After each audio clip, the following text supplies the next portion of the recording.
Maquoketa Valley turns the ball over on the interception at the Bellevue 6-yard line. So the Comets now 3rd down and 1 at the 15.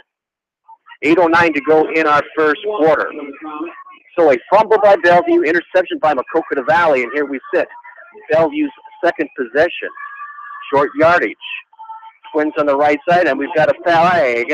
Looks like the flag might fall against the Comets, illegal procedure. So we're going to back that one up. 7:56 to go in our first quarter here. Maquoketa Valley in their visiting white uniforms, black helmets, have got the Comets pinned down deep in their own territory. 0-0 score. Again, we've had 2 turnovers tonight already. Maquoketa Valley recovered the fumble at the Bellevue 40-yard line, and then an interception as the Wildcats were trying to score at the 6. Out of the shotgun, dropping back, steps up, deep shot down the right side. Everybody is deep shot, going to be caught at the 50, the 40, the 30, the 20, and he's going to go for the score. Touchdown.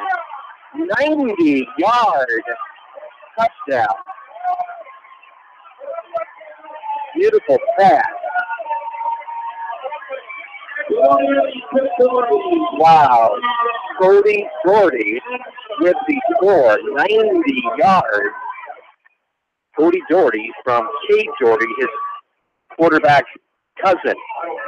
So that is a touchdown. Unbelievable. Trey Doherty, a junior, point after attempt on its way. Simply a bomb pass, a quick sprint, and he ran underneath it. A beautiful pass. Plenty of time, not really a good pass rush. Point after attempt up, and it is good.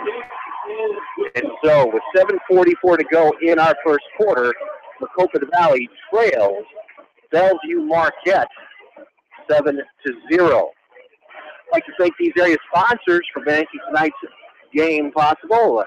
Chicken Creek Studio, Clifton Murdoch Funeral Home, Delhi Insurance Agency, Delhi Machine Shop, Exit Realty, Susie Meyer, Hillside Manufacturing, Monticello Sports, Silver Ridge Co-op, and Wolf Cool Electric. A lot at stake in tonight's contest as these teams are fighting for that final playoff position. Nobody touched West Branch this year in Class 1A District 4. Their only loss, I believe, was to West Liberty, who's a salty 2A team that Monticello has run into before, or Anamosa has, I guess. 7:44 to go in our first quarter here. Wildcats will be receiving from our left to our right. It's been a potent offense tonight this year for Bellevue. Kate Doherty to Trey Doherty, cousins, and you've read some headlines on those guys in the press. Speaking of press, we've got a couple radio stations here, one for the Quad Cities and one from Cedar Rapids. So this is a big-time area coverage game tonight. Now, there's still a chance of the loser to make the playoffs, but they can't lose by much, as that 17-point differential will come into play. Ball kicked back to the 7, out to the 15, the 20, the 30, the 35, still up the middle. Out to Becker with the carry, out to the 35-yard line. Outstanding run back from inside the 10-yard line. Could have easily let that one go back into the end zone, but he chose to run it out, and he's out to the 35-yard line. So 1st and 10, Maquoketa Valley. 7:33 to go in our first quarter. At the 35-yard line after Becker's nice kickoff return. Wildcats. Ball in the near hash mark going from our left to our right. Under center, the quarterback. Tyson Truckett, a 6-foot senior. Handoff left tackle. Pushes forward. Takes up about 3 of the quarterback keeper. Out to about the 4-yard line. So he kind of picked his spot there, ran off to the left side. So it's now 2nd down and 6. Nice crowd on hand across the way. Of course, you've got a track that separates, a beautiful track here that separates the field from the crowd. But you can see the Wildcats faithful across the way, and below us the blue of Bellevue. Wide outs to both sides out of the I formation. 5-man front for Bellevue. 5-2, handoff left tackle. Fighting his way forward. A good hard run there by Garrett Hogan, a 6-foot, 168-pound senior running back. Brings up 3rd down and short yardage at about the 44-yard line. Parker with the tackle for Bellevue. Bellevue football team. A perennial playoff team, just as Maquoketa Valley has been in recent years as well. Wide out to the far side of the field, wide out to the near side, which is the short side, going from our left to right out of the eye. 5-man front once again. Linebacker looks like they might blitz. Short yardage, and they jump, and Maquoketa Valley, nice hard count there. Wildcats pick up the first down off the count. So great job there by Tyson Tucker. Not only threw one off, but he threw 3 Bellevue players into the encroachment area. So here we go, first and 10, Maquoketa Valley at the 48-yard line, trailing by 7. With 6:24 to go in our first half. Wide outs to both sides. Ball in near hash mark out of the shotgun. The quarterback. Quarterback keeper off the right tackle. Gap between the guard and tackle. Tucker, again, nice run down to the 48-yard line. So Tucker pounding the ball there. So the Wildcats keeping the ball on the ground here. Again, Wildcats have threw an interception with 9 minutes to go in the first quarter at the 5-yard line. Otherwise, they probably could have got on the scoreboard first. Wide up the far side of the field, wide out to the near side. We got a slot now. 2 men to the left and 1 to the right. 5-2 defense for Bellevue out of the shotgun. Again, long count by Tucker. Tucker now is going to run off left guard tackle. This time he got to the line of scrimmage. They picked up a half a yard. So brings up 3rd down and long for Maquoketa Valley. Wildcats are going to need 5. Ball sits at the 46-yard line. Beautiful night for football. Hard to believe that this is the final week of the regular season. Oftentimes you're seeing a little bit of snow flurries. Ground extremely hard. This field is in immaculate shape. Outstanding grass for this late in the season. Just beautiful. Must not have played last weekend here at home. And we're going to have a timeout here. And so Wildcats will take a timeout. We'll take one too. You listen to Mix 94.7 FM, KMCH. Contact me, Chad Frazier, at BC Land Services in Earlville for all your maintenance projects such as tree removal and trimming, small dirt work projects, lawn seeding, and more. BC Land Services is fully insured and licensed. Contact me at 563-590-8074 or on Facebook. And best of luck to all area athletes and coaches. Looking for something new to do with your friends? Call Jane at Chicken Creek Studio and plan your painting or craft session today. Chicken Creek Studio is the hands-on arts and craft studio for all ages. Check out their Facebook page for more details. Since 1995, Edgewood Feed Mill Construction has provided customers with a quality, pre-engineered building package for their swine facility needs. Edgewood Feed Mill Construction is a general contractor and will assist you with the construction of your livestock facility, start to finish. For more information on Edgewood Feed Mill Construction, contact Steve Harris at 563-920-7835. Eastern Iowa Sports Station. Mix 94.7 KMCH. Incomplete. Rolling out to the right side from the left side of the offensive line. Coming across the field there was Norman Wilson. Wilson, the junior, ball slipped through his fingers. It was caught and then dropped there. So it brings up 4th down and about 5 at the 47-yard line. Wildcats in punt formation. The punter for the Wildcats, Tyson Tucker, standing back at the 45-yard line. And so here we go. The Wildcats forced to punt. Nice end-over-end kick inside the 20, down to the 15. And it's going to be blown dead just shy of the 15-yard line. So both teams have had the possessions tonight. Started off with Bellevue fumbling at the 40, first off, after the kickoff. 2 plays later, they fumbled at the 40. Maquoketa Valley recovered, marched it down inside the 10-yard line. Pass was intercepted at the 5 with 9:02 to go. Then Bellevue with that bomb from the 10-yard line, Doherty to Doherty, 90-yard touchdown with point after good. Then Maquoketa Valley now punting. So here we go. 3rd possession now for Bellevue with 4:51 to go in our first quarter. Shotgun rolling to the right side. Pass play to the right side flat. Going to be caught. Across the 20 to 25. Right in front of the Maquoketa Valley sideline. So that's good for 12 yards and a first down. So Koopman with the catch for Maquoketa Valley. So a nice march there, nice roll-off pass. And so it's now 4:45 to go in our first quarter. First down at the 27. Bellevue has had prolific passers in the past, and such is the case tonight. Out of the shotgun. Hand off to the fullback. Kind of a mix-up there, and the Wildcats are all over that one. They got into the backfield. That was a team tackle as they got into the backfield long before the ball was handed off, and as soon as they handed the ball off, that kind of swarmed the quarterback and that fullback, so it's going to be a loss. That's going to be a loss of 6. So great penetration there with 4:24 to go in our first quarter. Second and 14 at their own 23-yard line.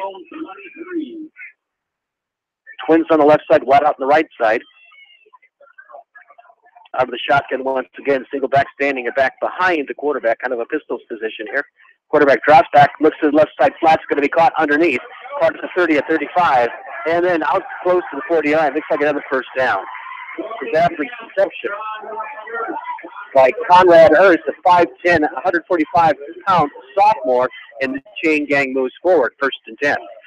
1st and 10 at the 40-yard line of Bellevue, using the short pass here. Wildcats have got to take note for that long pass. Again, if Daugherty breaks free, they cannot allow that to happen. Again, big game here for Maquoketa Valley. Got to come up with a stop here at midfield, trailing by 7. Wide ups to both sides of the field. Again, out of the pistol's position. 4-man in the front line for Maquoketa Valley with the 3 linebackers. Hand off to right guard, tackle gap, and Clausen with the carry across the 45. Still on his feet, out to the 46-yard line, so a gain of 7 on the play. Tyson Tucker, not the tallest guy in the world, but certainly very, very quick. They got him listed at 6 foot, but there's some other players out there that are 6 foot, and he's not close to that. I'm going to guess he's more like 5'10". Second down and 3 at the 47 with 3:15 to go in our first quarter. Wildcats trail 7-0. Again, the final game of the regular season. The winner moves into second place in this district, Class 1A District 4, and qualifies automatically for the playoffs. Twins on the left side, Twins to the right. Out of the pistols again.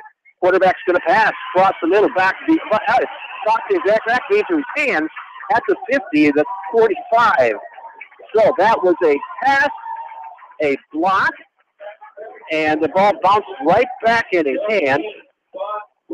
And so Cade Daugherty actually is the one that caught. Yeah, Cade Daugherty caught the ball he passed and picked up 5 on the play and picked up the first down. So it's a pass reception, it's rushing yardage, and the first down. That's being in the right place at the right time. 2:45 to go. 1st and 10 at the 45-yard line of Maquoketa Valley. Wide up to the right side, slot on the left side, out of the pistols once again. Fantastic conditions here for football. Great field. Off left guard tackle. That lot of run here inside the 30, the 25. There's the tackle, the 20, the 15 to the far sideline. We've got a flag thrown down to the 10-yard line. Another hard run there by Bellevue. So we've got a flag down the field, one at midfield as well. This one was a tremendous run off the line. It looked like they might have had a trap inside and sprung him free. Got past that front line of the defense, got past the linebacker, and it was a race with the cornerbacks and kept zigzagging back and forth as the officials sit there and talk about it. No signal yet, no indication yet, but everybody's coming back. So it negates that big run. 2:20 to go in our first quarter, so the Wildcats dodge a bullet. There's going to be a holding at the line of scrimmage. Now, that might have been very true why that wide hole was open there. So holding closed again. So 2 holding penalties against the Comets. So 2 penalties that one down the field and the other at the line of scrimmage. Of course, the Wildcats are going to march it off at the line. So instead of a huge gain inside the 10, they're going to mark it off 10 yards back to the 48-yard line. Again, the big play might not have happened had there not been a hold, because the hold probably happened right at the line, right at the point of contact where that penetration was. So it's 1st and 13 at the 48-yard line. Wide up to the right side, Twins on the left side, ball in the far hash mark, going from our right to our left. In those black tops and bottoms with the white helmets, Bellevue Comets with the shot. flash, the touch going to be caught at the 35, across the 40, down to the 39-yard line. So a little bit of a crossing pattern there.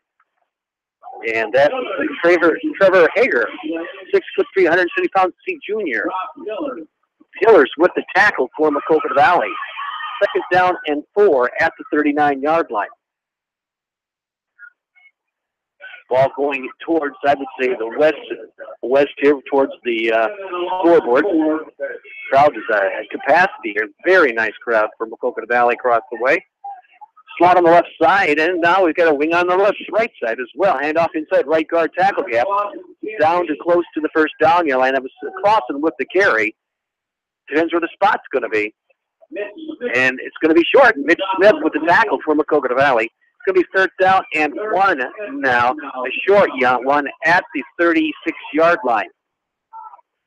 So the Wildcats defense have got to come up with a big play here, although they're probably in 2 down yardage as well. Double trance on this play. If they don't make it in the 3rd, they might get it on the 4th.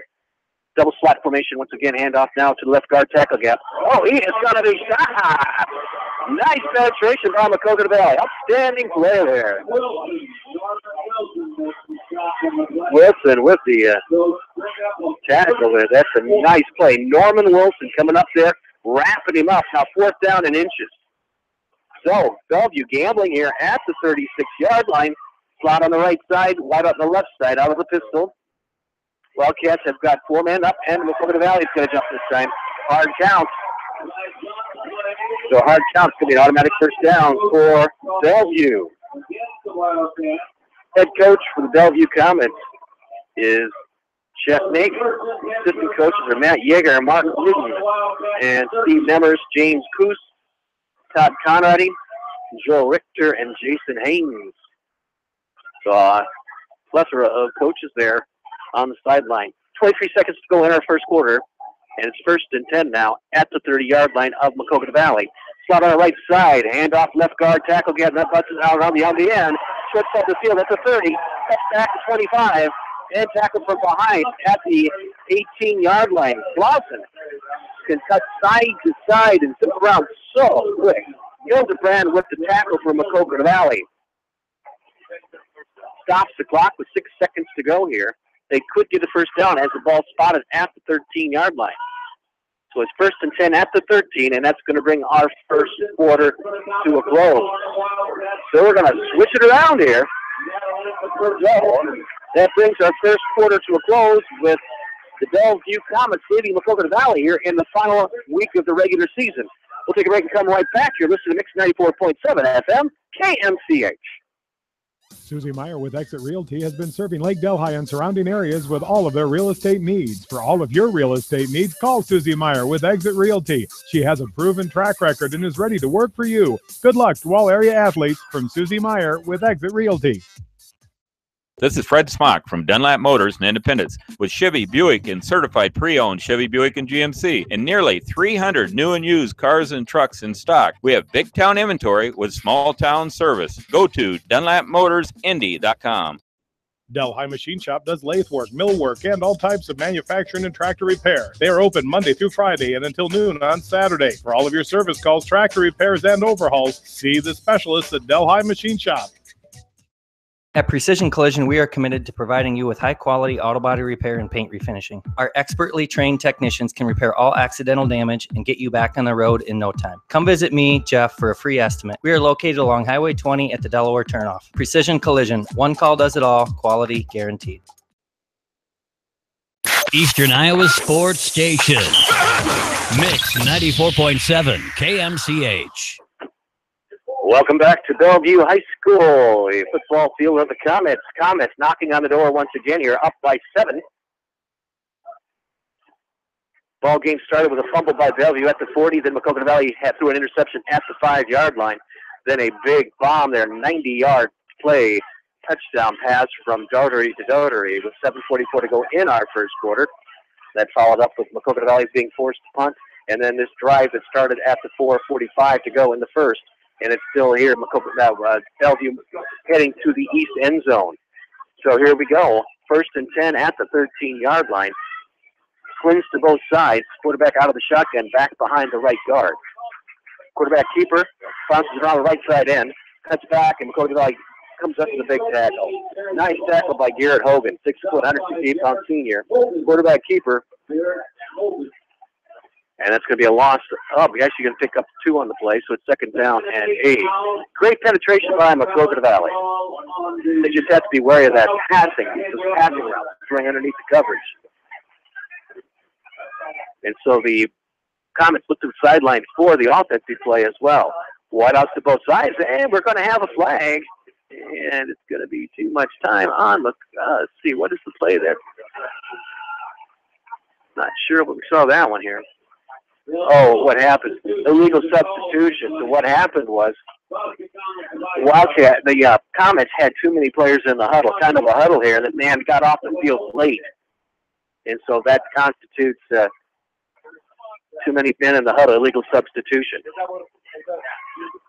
So it backs it up here, so it's now 2nd down and 12 at the 15. 11:21 to go in our first quarter. Double slot formation out of the shotgun, single back to the left side of the quarterback, Cade Doherty. And here we go. Doherty drops back to pass, pumps left towards on the right side corner. Man is open, and it is a touchdown at the back of the end zone. And that is a touchdown. So 11:05 to go in our first quarter. Zach Cross. And so a touchdown there, pass to the end zone. Ball did a good job of keeping his toes down. And that puts up the Comets up 13-0 with 11:05 to go in our first half. That passing, you got to look out for that. A prolific passer. Point after attempt on its way here. And it's up, and it's off to the left. Is it going to be good? No good. So our score stands 13-0. Bellevue leads Maquoketa Valley. I'd like to thank these area sponsors for making tonight's broadcast possible. Chicken Creek Studio, Clifton Murdoch's Funeral Home, Delhi Insurance Agency, Delhi Machine Shop, Exit Realty, Susie Meyer, Hillside Manufacturing, Monticello Sports, Silver Edge Co-op, and Wolfcool Electric. Another pass play. That one came from 15 yards out. 1st and 10 at the 15. So that was another pass play completion to Zach Bullock. The Wildcats can stop the run, but they just can't get enough pressure on that quarterback to stop him from doing some damage. Doherty, coming into tonight, has passed for over 1,700 yards coming in tonight. The longest pass play was 63 yards coming into tonight, but you can erase that as he set a record this season with a 90-yard touchdown pass. So, very, very proficient passer. So here we go. Kickoff to the Wildcats from our right to our left. Goes to the east end side. Picks up at the 15, out to the 20, the 25. Becker with a hard run again to the 40. 45 to the far sideline. Across midfield down to the 40. Cuts back. Off the 35. About a 65-yard run. Outstanding run there. Gives Maquoketa Valley some hope. A great, fantastic kickoff return. Closer with the tackle for the Comets. So 10:55 to go in our first half. Maquoketa Valley trails 13-0. Head coach Chris Evers trying to get his Comets in, trying to get his Wildcats into the playoffs. Ball on the far side of the field. Now we've got an unusual formation. 3 backs standing to the right of the quarterback. And here we go. They're using all his blockers up the right guard tackle gap. And that pounds the ball down to the 28-yard line. The quarterback keeper there, Tyson Tucker, kept the ball. He had 3 backs in the backfield standing to his right. And so everybody was on the right side, and he ran in behind him. Got it pounded down to the 2nd down and 4 at the 27-yard line. 10:32 to go in our first half here. Maquoketa Valley trails 13-0. Same formation once again out of the shotgun, and we've got a flag thrown. I think the snap came a little bit late, and that might be why we might have an offsides illegal procedure, I'm guessing. See where this one goes here. Officials talking about it, but it just seems like we're just a little bit out of whack. No flag. Hey, they're going to say no flag. So it's just going to be third down. And they picked up about 2, so no flag on the play. So third down and 2. 3rd and 2 with 10:19 to go in our first half. So the Wildcats would love to get one on the scoreboard here, obviously for many, many reasons. Wide out to the right side. Again, that triple back standing behind the right guard, tackle, and end. Quarterback out of the shotgun. Cuts around behind him once again, and they're pounding the ball. It's going to say stop it. And so Tucker pounds that ball close to a first down. And it's going to be short by inches. No measurement here. It's going to be clearly short. They're going to say by about a foot. No measurement. And so 4th down and a 1 with 9:41 to go. Here we go once again. Now we're going to have a little bit of a different formation here. Quarterback under center. Linebackers up tight for Bellevue. Long count. Trying to get a jump once again. And we've got a flag. That one didn't bode well for Maquoketa Valley. Illegal procedure goes against the Wildcats. 4th down and inches of legal procedure. Not what you really wanted to do there. And so, a little bit of a discussion going on right there right now with 4th down and inches.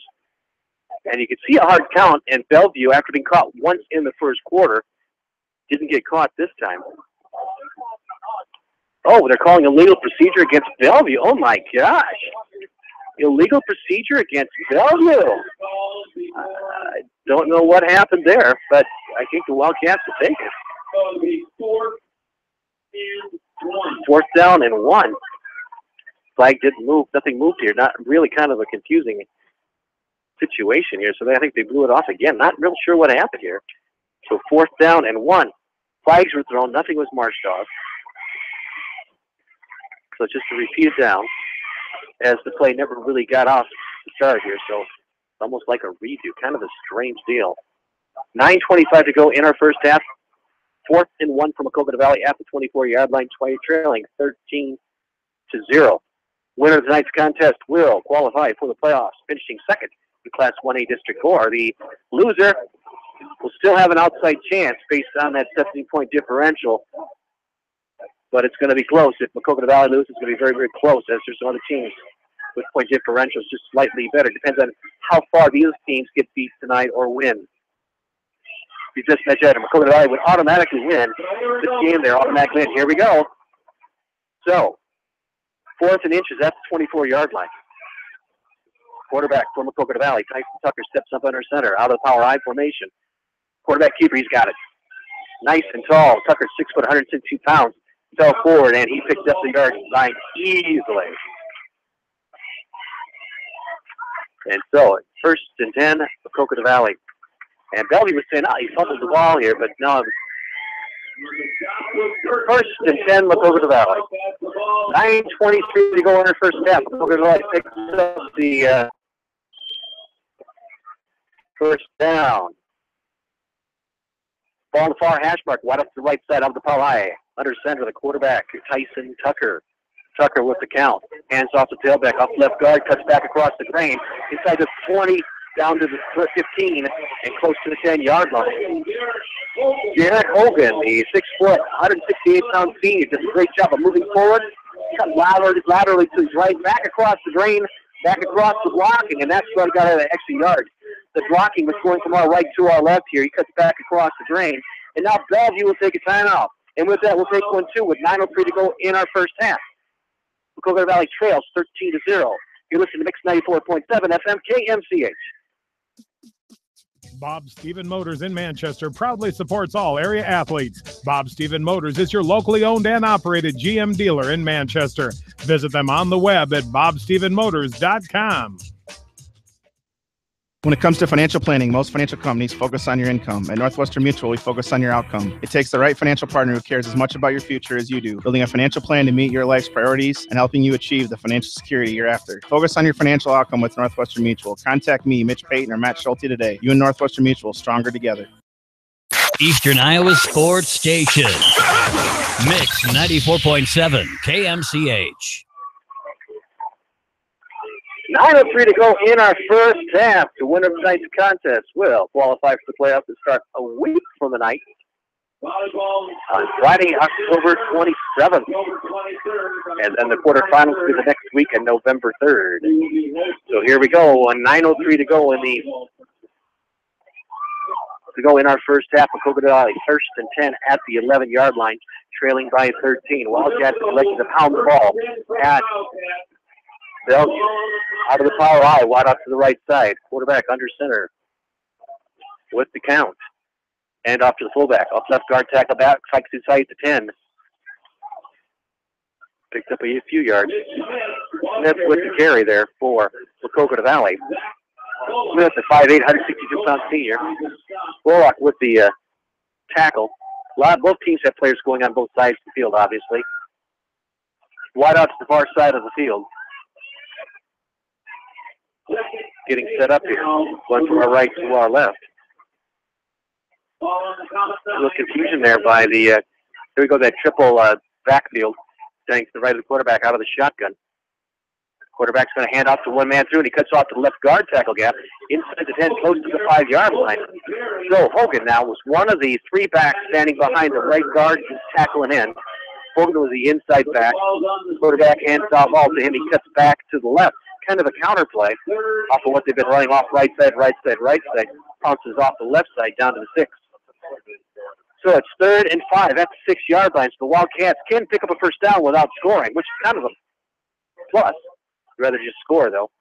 Wide up to the right side out of that triple back position to the right of the shotgun to the quarterback. Quarterback keeper now behind those three backs. That's inside. Tucker close to a first down.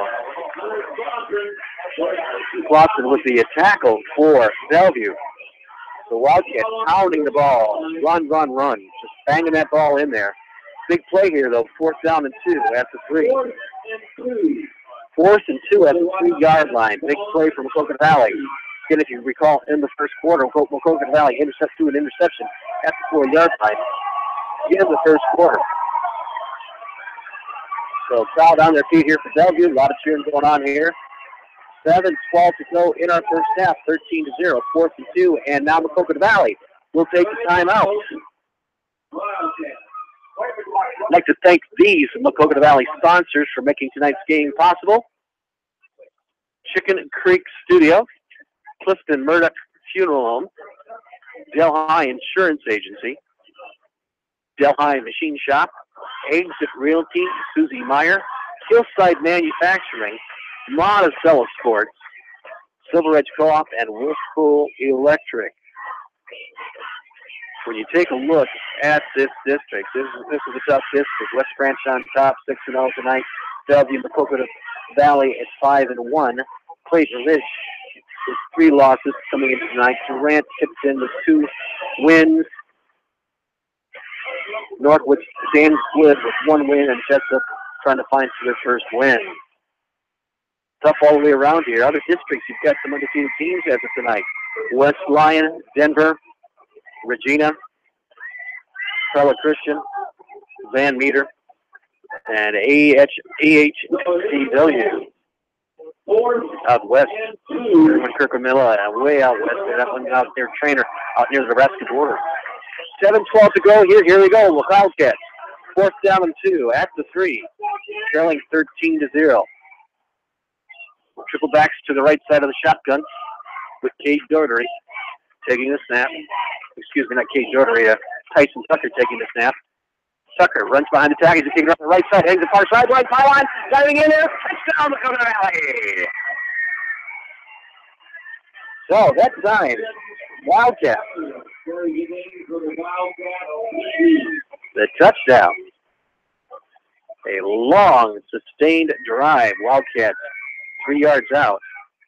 The TD by Tucker. Off the run. So point after attempt on its way here. Now this is a critical one as Bellevue has missed one.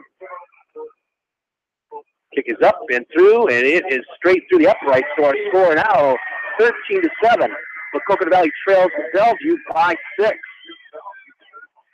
Big play there as now Maquoketa Valley just needs to kick another point after attempt after the next touchdown, and they take the lead. Exciting ball game here. Final week of the regular season. Beautiful temperature outside. It's just foam. It's gorgeous.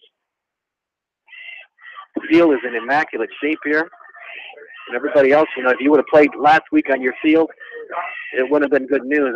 We saw some muddy messes talking to some of the area coaches. It was a muddy mess.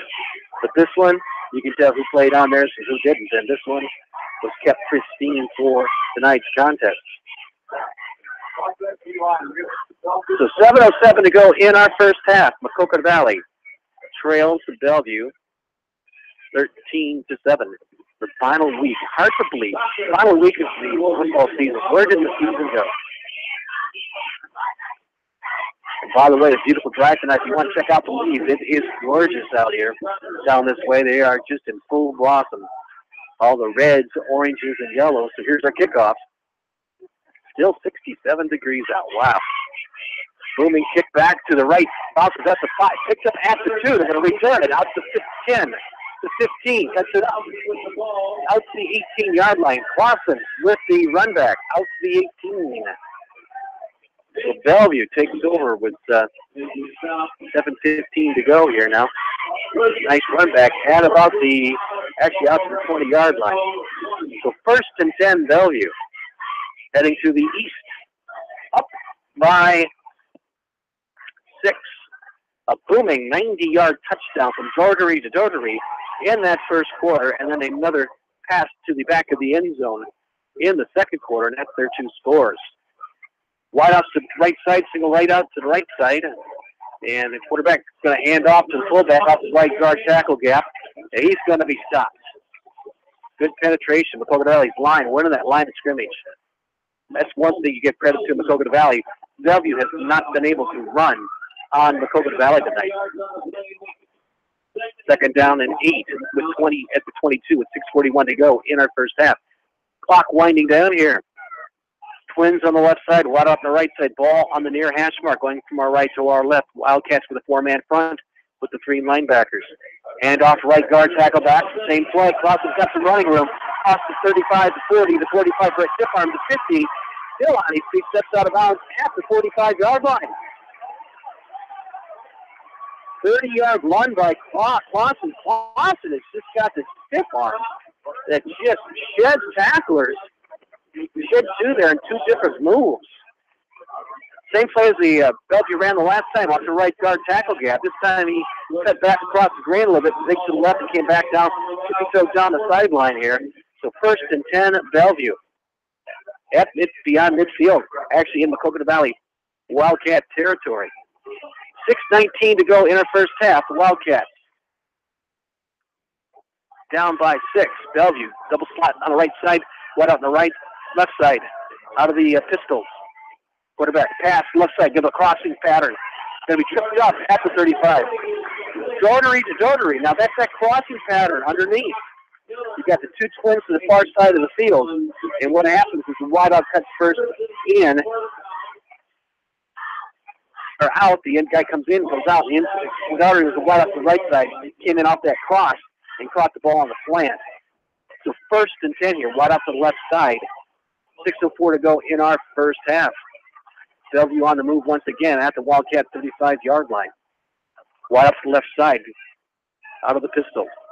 Toss back to back in the backfield. Clausen tackled at the 32. Pick up a 3 on the play. Hogan with the tackle for Maquoketa Valley.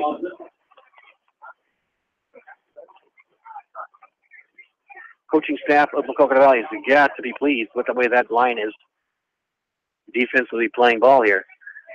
Wide up the right side, end and tight on the left. Bellevue looks to the sideline for the offensive play. Clock continuing to wind here. Out of the pistol again. The pistol man off the left tackle. on the left tackle. Cross out to the back on the left side of the field, cuts it back. Clausen jumps across the first yard, gets the first down to the 20-yard line. That was a toss out to Clausen, who was the only back in the backfield. Clausen, he got around the end and just cut it up, gain of 15. So at the 20-yard line, 1st and 10 at the 20 with 5:05 to go in our first half. Bellevue leads Maquoketa Valley 13 to 7. 1st and 10 at the 20-yard line. Twins on the left side, wide up on the right side. Out of the pistol once again. Quarterback drops back, pumps once, go to that end zone. Man is wide open deep, and it is no good. So, the cornerback on the far sideline for Maquoketa Valley, and bit on the pump fake, and Daugherty then was into the end zone, nearly the same location where they cut that last touchdown in the end zone, but just overthrown by a couple of feet. Got him in the fingertips, so he kind of caught it, and then it fell out. So 2nd down and 10 at the 20. Stops the clock with 4:42 to go in our first half. Twins the left side, wide up on the right side out of the pistol again. Bellevue with no real worry about a pass rush right now as they can want to roll out. Here we go. Hand off to the tailback with the right guard. Cross inside the 10, down to the 5. He's still on his feet. And down inside the 5, touchdown. Fantastic second effort. That was a run, a 20-yard run by Clausen. And a lot of that was done on a second effort there. And we've got a flag, though. We got a holding penalty to bring that one back. Scratch that one off the pad. So another big break by Maquoketa Valley. But again, you come back and ask yourself, was the hold the cause of that big hole there? Whether the flag was on, I'm going to say this time I don't think it was. As you never know, though. Could have happened later, so that's a big play that's brought back. 2nd down and 19 at the 29 with 4:33 to go. Ball on the near hash mark. Double twins now to right side and left side. Bellevue passes so well.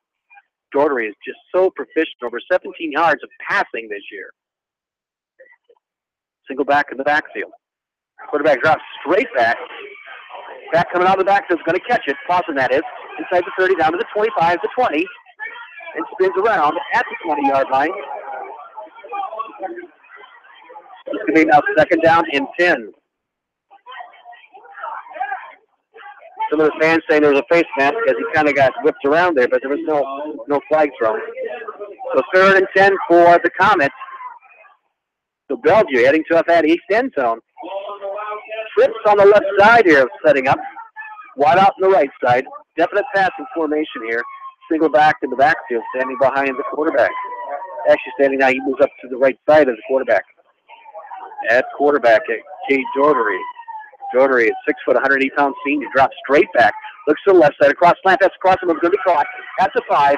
And close to the end zone. Down to the 3. Bullock, the receiver there. So Bullock with a nice, Zach Bullock, 6 foot, 161, 6'1", 195-pound senior. The wide on the left side of that trips came across on the slant pass, caught the ball at about the 15, and took it down now to about the 3. So 1st and 10, Bellevue at the 3-yard line. Twins on the left side, wide up on the right side. Quarterback passes back, and in penetration here, Clausen, no gain on the play. Good penetration by Maquoketa Valley. 3 minutes to go in our first half. We're actually going to back it up. A loss of 1 on the play. Good penetration. So it's 2nd down and 4. And 4 to go here. 4 and go to goal. 2nd and 4 and goal to go for the Comets. Twins on the left side, wide out on the right side. Kind of a short pistol position. Pass left side is going to be caught and going into the end zone. Good. Touchdown pass from 4 yards out. Zach Bullock with his 2nd reception tonight. Daugherty to Bullock with 2:43 to go in our first half. So that pass came from 4 yards out. That drive started at the 7:15 mark. Took just about 4.5. So point after attempt on its way here. Kick is up, and that is no good as well. So 19-7 score. Bellevue leads with 2:43 to go in our first half. Passing by Bellevue Comets tonight has been outstanding. Wildcats have handled the running game pretty well, but it's just that passing. Receiving, Trey Daugherty coming into that with 615 yards. Trevor Hager with 370. Hunter Clausen with 325. Conrad Ernst with 140. Zach Bullock with 124. Dylan Rentz with 71. Gavin Wickett with 42. And Lucas Tsunami with 32. That's a lot of yardage. That's a lot of passes to a lot of different guys throughout the season. And Kate Daugherty, not the only one with passes as well. 3 other players, Trey Daugherty and Clausen, all have thrown passes this year as well. 2:43 to go in our first half. 19-7 our score here from Bellevue High School. Surrounded by the colors of fall. Gorgeous color out there. Beautiful temperature, beautiful conditions to play football. Field is green. It is awesome. Just a really nice night for football. So here we go with the kickoff. And we've got a flag. The man jumped across the field before the kick.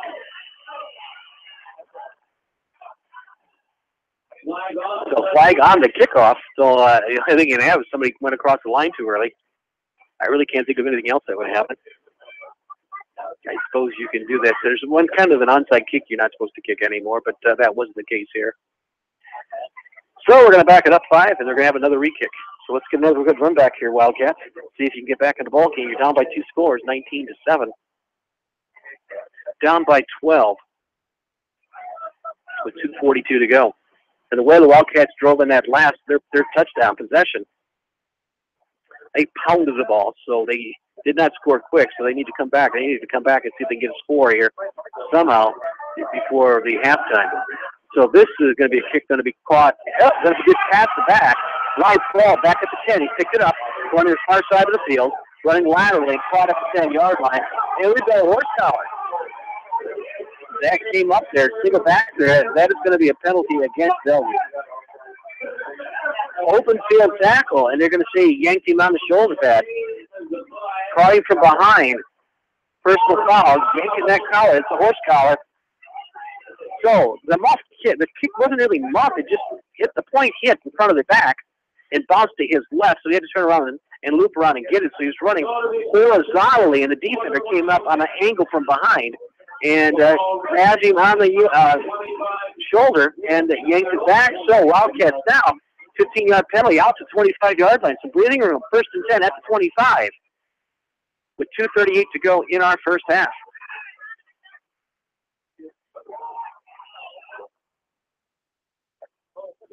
And a flag on the play.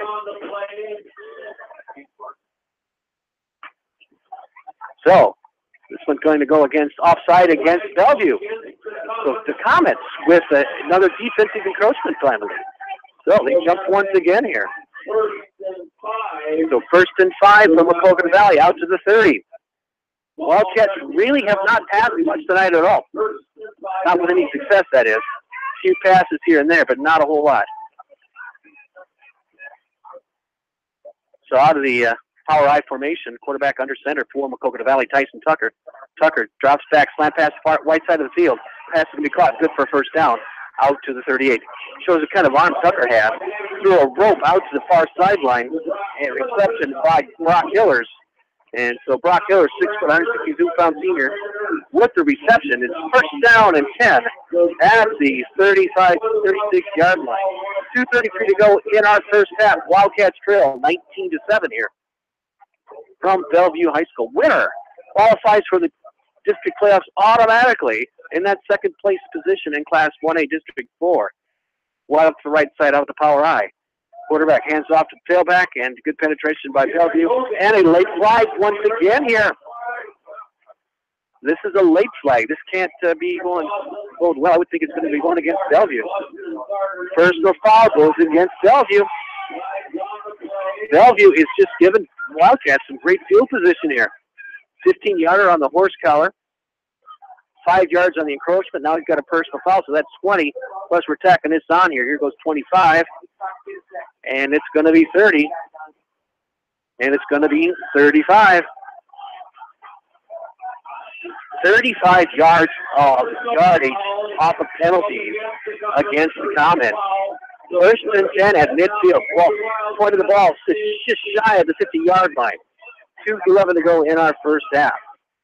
Three backs to the right side. Quarterback out of the shotgun. And off a little bit of counter play. Cuts back up across the middle. And another late flag at the 48-yard line. Another flag here in the play. And they picked up, Wildcats picked up, let's see where they spot the ball at. They picked up about 5. Oh, no, we're going to say holding against Maquoketa Valley. So this one does go against Maquoketa Valley. That was a late holding penalty. Typically, you're going to see some kind of an defensive play, but that one was late, so they're going to back that one up 10 yards. Actually, 5 from where it started here. So first and 18 at the 31. What an unusual. So that would be 10, 35, 70, 41 yards of penalties in this drive for both teams. 1:51 to go in our first half. Dropping back to pass up. Going to be a draw play. Gets back to the 45. So Hogan with the carry. Looks like a pass play, but it's just a simple draw. Wildcats will go back to the line of scrimmage with 1:37 to go. So ball at the 45-yard line. They got to get down to the Bellevue 40. And so Bellevue Comets call a timeout with 1:29 to go in our first half. And we'll take that break 2 here. Here is the Mix 94.7 FM KMCH. Wolf Coal Electric can help you lower your utility bills with sound and batteries, LED lighting, and solar energy systems. Call Wolf Coal Electric in Delhi today at 563-608-3843 to learn more, or visit them online at wolfcoalelectric.com. American Trust and Savings Bank wishes all area athletes and coaching staff continued success. American Trust and Savings Bank with locations in Dyersville, Farley, Dubuque, and Des Moines. Simply better banking. Check them out at americantrust.com. Member FDIC, Equal Housing Lender. Silver Edge Co-op has locations in Delhi, Edgewood, and Strawberry Point. Look to Silver Edge Co-op for all of your grain, feed, seed, agronomy, and petroleum needs. Best of luck to all area athletes and coaches for a successful season. Sight and good vision is very easy to take for granted until it is taken away. Advanced Eye Care Associates of Eastern Iowa is here to help you. Advanced Eye Care Associates of Eastern Iowa, located at 225 West Main Street in Manchester and 1113 West 3rd Street in Vinton. Eastern Iowa Sports Station, Mix 94.7, KMCH. Second and 14, Tyson Tucker out of the shotgun. Slot on the right side. Actually, 3 receivers on the right side. Tucker drops back, looks to the left side, throws a bomb down the middle. Man is going to be open. Overthrown by 5 yards. So diving forward, trying to make that catch was Garrett Hogan. He had the inside shoulder on the defender. Had it been on the money, that would have been good down to the 10-yard line. Nice pass route. The timing just was a little bit too strong of an arm. Just a little bit too strong. Third down and 14, and from the 46 with 1:22 to go. Wildcats trail 19-7 here in the final week of the regular season here in Class 1A District 4. 3 receivers to the right, 1 to the left out of the shotgun to go back to the backfield to the left of the quarterback. And Bellevue looks like they're going to try to blitz. A little bit of a muff pass that blocked it to be incomplete. So the ball skipped back off the snap to the quarterback and doing just a good job. Tyson Tucker doing a great job just getting the ball rolled out of the pocket under pressure, forced to pass off balance, and it goes incomplete. So it's 4th down now. 4th and 14 at the 46 with 1:17 to go. Bellevue with 1 timeout left. Wildcats with no timeouts left. We'll be punting the ball here. Punter back at the 36-yard line. Another low snap, and now he's going to roll off the right side. Now he gets it off, and it's going to be a kind of a rolling kickball kick. Yeah, you know how I used to play kickball? You know, you kind of roll that ball into the ground and kick it back on the ground. That's kind of a grounder. That ball never got more than a foot off the ground. But the nice thing is that the Wildcats came up with about 15 yards of positive off that kick. So that ball scoots back to him, skipped once back, rolled to the right side. Looked like he might be passing it, but then kicked it, and it just rolled down to the 37-yard line. So first and 10, they're going to say at the 36 with 1:10 to go in our first half. One timeout left for the Comets. Two receivers to the right side, one to the left, out of the shotgun. Official timeout here, and now they're going to get set up again. Start the clock. So here we go. Twins to both sides now out of the shotgun. 3 men up at the defensive end for the Wildcats, running a 4-3. Pass to the right side. Going to be caught at the 44, down to 45. Not good for a first down, though. So Dylan Rentz, the 6'2", 170-pound junior, wide up to the right side, came in on the crossing pattern. Second down and a short yard. Under a minute to play now. No huddle. Double slot. Hand off inside the fullback. Fullback picks up the first down. And it should have a first down. And it certainly looked like the Bellevue Comets knee was down, but it's good for a first down. So it stops the clock. Got a first down about a yard. Holding with the tackle for Maquoketa Valley.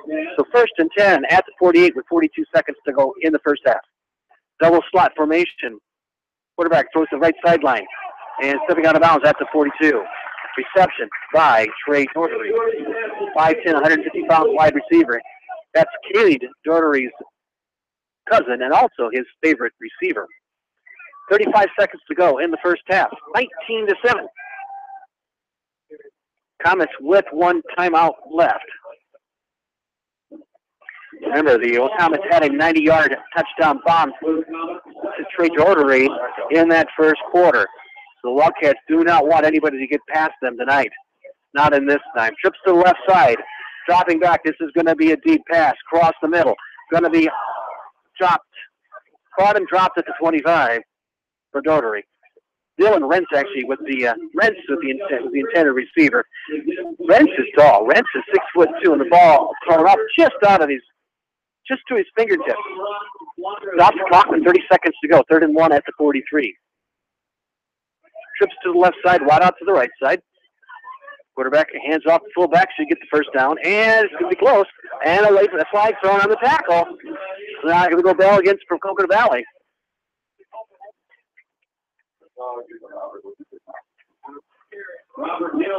And so they've got the first down, but we've got a flag. And so it's good for a first down, and now we've got a penalty here. So what's the penalty? Personal foul, face mask against Maquoketa Valley. So they got the first down. Then now we're going to march off the penalty of the face mask. And this one is a big one. This one is a big one. Down to the 27-yard line. 26 seconds to go in the first half. 19-7. 1st and 10 at the 22-yard line. 27, that is. Trips to the left side. Slash pass up. Going to get a crossing pass to the left sideline. And so the wide receiver to the left side crisscrosses with the other two receivers, and he's got some opening there. Caught the ball down to the 16. One timeout left for the Comets. 15 seconds to go here at the 16. Trips on the right side. Wide up the right side. Ball's going to go to the end zone. Up for grabs, going to be caught, and going down with it in the end zone, Maquoketa Valley. 8 seconds to go here. So it's in the end zone. Should be out to the 20-yard line. Should be a touchback. And wisely falling on the ball there in the end zone with 6 seconds to go here. And I don't know what the discussion is. Should be out to the 20-yard line. Should be out to the 20-yard line. Wildcats drop, take a knee here, and that should be the end of our first half. But you never know how things turn out. High school football every Friday night makes things interesting. So 1st and 10 at the 20 with 8 seconds to go in our first half. The Twins to both sides of the field. The Wildcats are going to go for it. Interesting here. Wildcats down 19-7. So here we go. Last play of the first half, more than likely. Quarterback keeper off the right guard tackle, that down across the 21. And that should bring our first quarter to a close, and it does. So the Wildcats and Bellevue fighting for second place in Class 1A District 4. We'll take a break and come back with some statistics, not some statistics, but some comments here throughout the first half. In a couple of minutes, you're listening to Mix 94.7 FM KMCH. This is Phil from Gateway Appliance in Manchester. When you need service, call us. If it's time for a new appliance, we have the selection you're looking for. Gateway Appliance Sales and Service, 111 West Main Street in Manchester. Or find us online at gateway.biz. That's G, the number 8, WAY.biz, and on Facebook. Anderson is the leader in doors and windows. They set the bar high with high-performing, dependable, energy-efficient products for your renovation and building projects. Contact your local vendor, Delhi Lumber, at 922-2404 for all of your window needs. Delhi Lumber, your authorized Anderson Windows dealer, big-town quality with small-town service. This is Dr. Tim Collier from Dental Associates of Manchester. We take pride in the environment we provide our patients with a caring attitude and unsurpassed comfort. For the kind, compassionate, and competent dental care you deserve, call us at 927-GRIN. Dental Associates of Manchester, creating healthy smiles for life.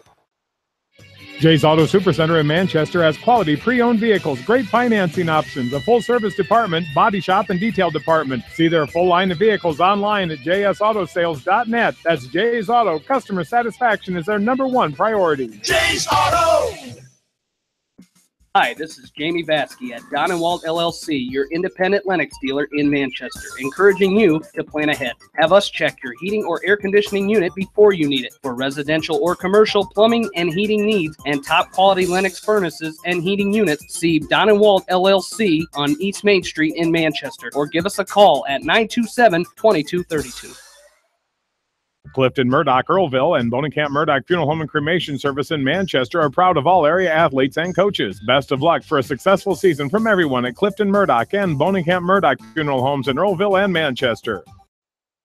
Family fun and great food await you at Lightning Lanes Family Center and Captain and Tennille's Sports Bar. Come out for a fun night of bowling or watch the big game on their 10-foot HD big screen. And of course, great food and your favorite beverages. Lightning Lanes Family Center and Captain and Tennille's Sports Bar on East Main in Manchester.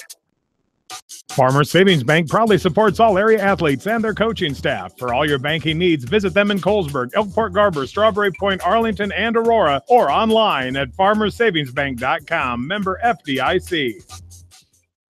Viafield is your headquarters for all your seed, chemical, and fertilizer needs. They have professional service and quality products needed to bring the best crop to market. Viafield, providing growth opportunity for 18 locations across northern Iowa and southern Minnesota. Hillside Manufacturing is your small machine shop on Campo Road in Delhi. Hillside Manufacturing specializes in boat docks, metal fabrications, custom powder painting, and manufacturing outdoor wood boilers. Hillside Manufacturing, go Wildcats! The Eastern Iowa Shopping News and the Dyersville Commercial recognize the hard work and dedication of all area athletes. Check out the weekly sports section in the commercial for scores and information. The Eastern Iowa Shopping News and Dyersville Commercial, supporting your communities. For fan food, not fast food, visit your after-the-game headquarters, Manchester Dairy Queen. It's quick, it's easy, your family will love it. Manchester Dairy Queen.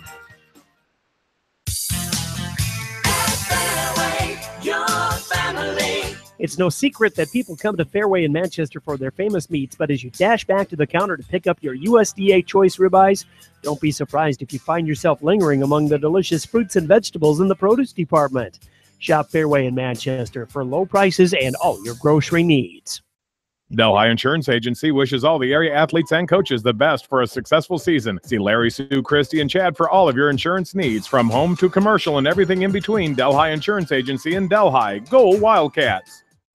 Head to Fireside Pub and Steakhouse before or after the game or anytime, featuring steaks, seafood, pasta, sandwiches, and even fresh-made pizza. They say it's the best around. Visit them on the web at firesidemanchester.com for a full menu and special offers. Heritage Bank is proud to support all area athletes and coaching staff and wish them the best of luck for a successful season. Heritage Bank has friendly and knowledgeable staff and service. Heritage Bank, the right bank, will make a difference. Member FDIC. Just like a great coach, State Farm agents like me, Julie Smith, can help you develop a game plan for your insurance needs. Whether it's car, home, life, health, or business insurance, I can dig into the playbook and help you find the affordable coverage you need. For all your insurance needs, call on a winning team. The Julie Smith State Farm Agency in Manchester. Stop by Dyersville Comics and Games, your local comic book and gaming store today. Gaming events go on daily, and there is a great selection of comics and games to choose from. It's definitely worth a stop. Dyersville Comic and Games, located on 2nd Avenue Southeast in Dyersville. Best of luck to all area athletes and coaches on a successful season. The victory is yours at Victory Ford. Hey, this is James Halverson, Service Manager at Victory Ford in Dyersville. Our service and parts team at Victory Ford is dedicated to keeping your car in tip-top shape. And our sales department makes buying a car easy and hassle-free. Stop out to Victory Ford in Dyersville or online at victoryfordonline.com. Good luck, athletes and coaches. Looking for something new to do with your friends? Call Jane at Chicken Creek Studio and plan your painting or craft session today. Chicken Creek Studio is the hands-on arts and craft studio for all ages. Check out their Facebook page for more details. At Three Rivers, our customers come first. Your business is very important to us. Our goal is to provide you with the best products and service that you have come to expect from Three Rivers. Visit our website at threeriversfs.com or the location nearest you. Three Rivers, your partner in growth solutions. Susie Meyer with Exit Realty has been serving Lake Delhi and surrounding areas with all of their real estate needs. For all of your real estate needs, call Susie Meyer with Exit Realty. She has a proven track record and is ready to work for you. Good luck to all area athletes from Susie Meyer with Exit Realty. Citizen State Bank, your locally owned, community-minded, and customer-oriented bank, is here to serve you. Choose one of their 7 convenient locations in Winthrop, Monticello, Manchester, Ryan, Strawberry Point, Hopkinton, and Nubiana. Citizen State Bank, community banking with people you know, member FDIC. Hi there, this is the voice of the Hawkeyes, Gary Dolphin. You're listening to Area High School Football on Eastern Iowa's high school sports play-by-play leader, Mix 94.7 KMCH.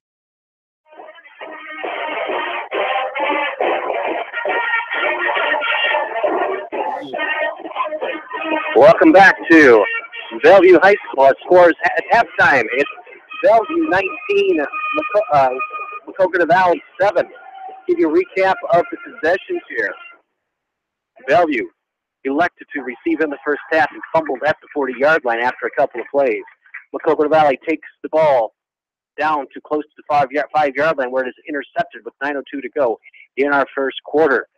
Bellevue then takes over, and one play later, a 90-yard touchdown bomb pass from Doherty to Doherty on the score with 7:44 to go. A bomb point after attempt was no good. Maquoketa Valley comes back and was forced to punt. And then Bellevue takes the ball over with 4:45 to go in our first quarter. And they march the ball down to the 13-yard line before play ended. We pick up in the second quarter. Maquoketa Valley, Bellevue still with the ball at the 13-yard line. Scored with 13:05 to go on a 15-yard pass play to Zach Bullock back in the end zone. Got his both feet down.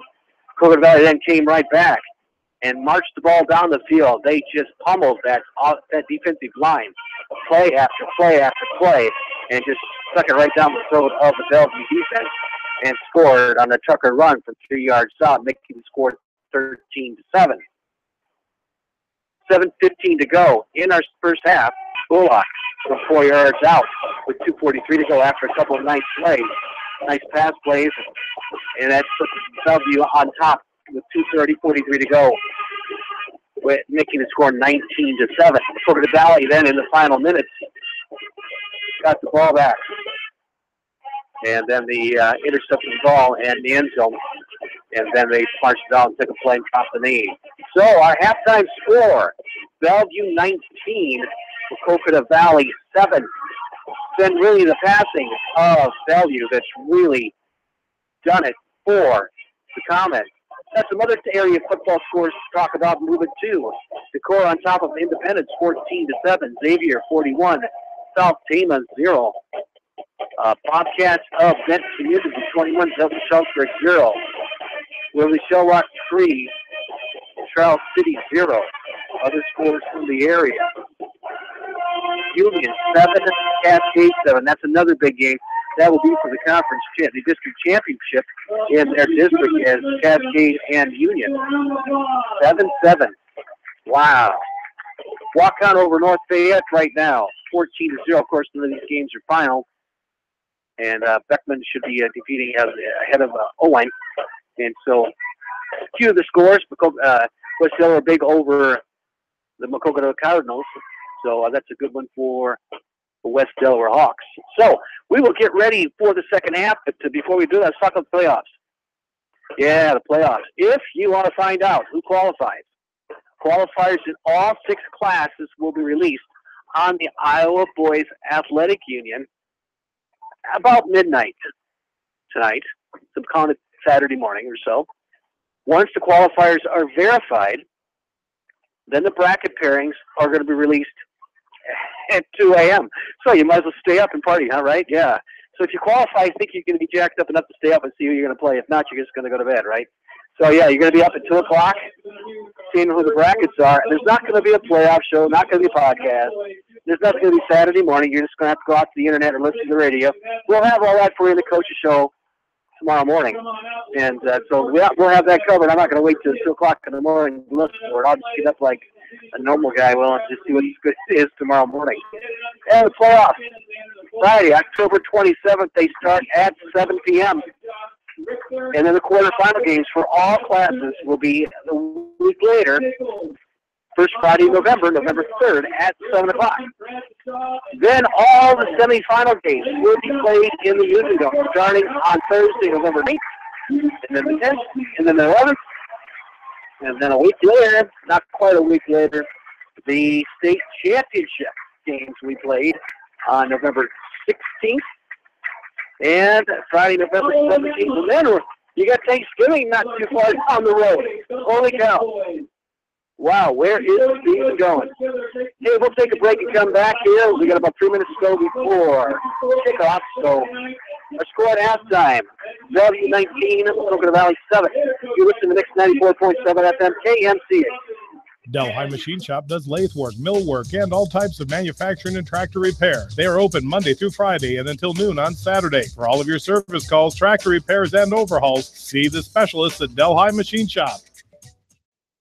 This is Jamie Vasky, the voice of the West Delaware Hawks, and I've had the chance to review the Good Neighbor Society's playbook, and I got to tell you, they are friends in your neighborhood, designing plays to get you home fast. If you need help getting back in the game, contact the Good Neighbor Society Rehab to Home team at 563-927-3907.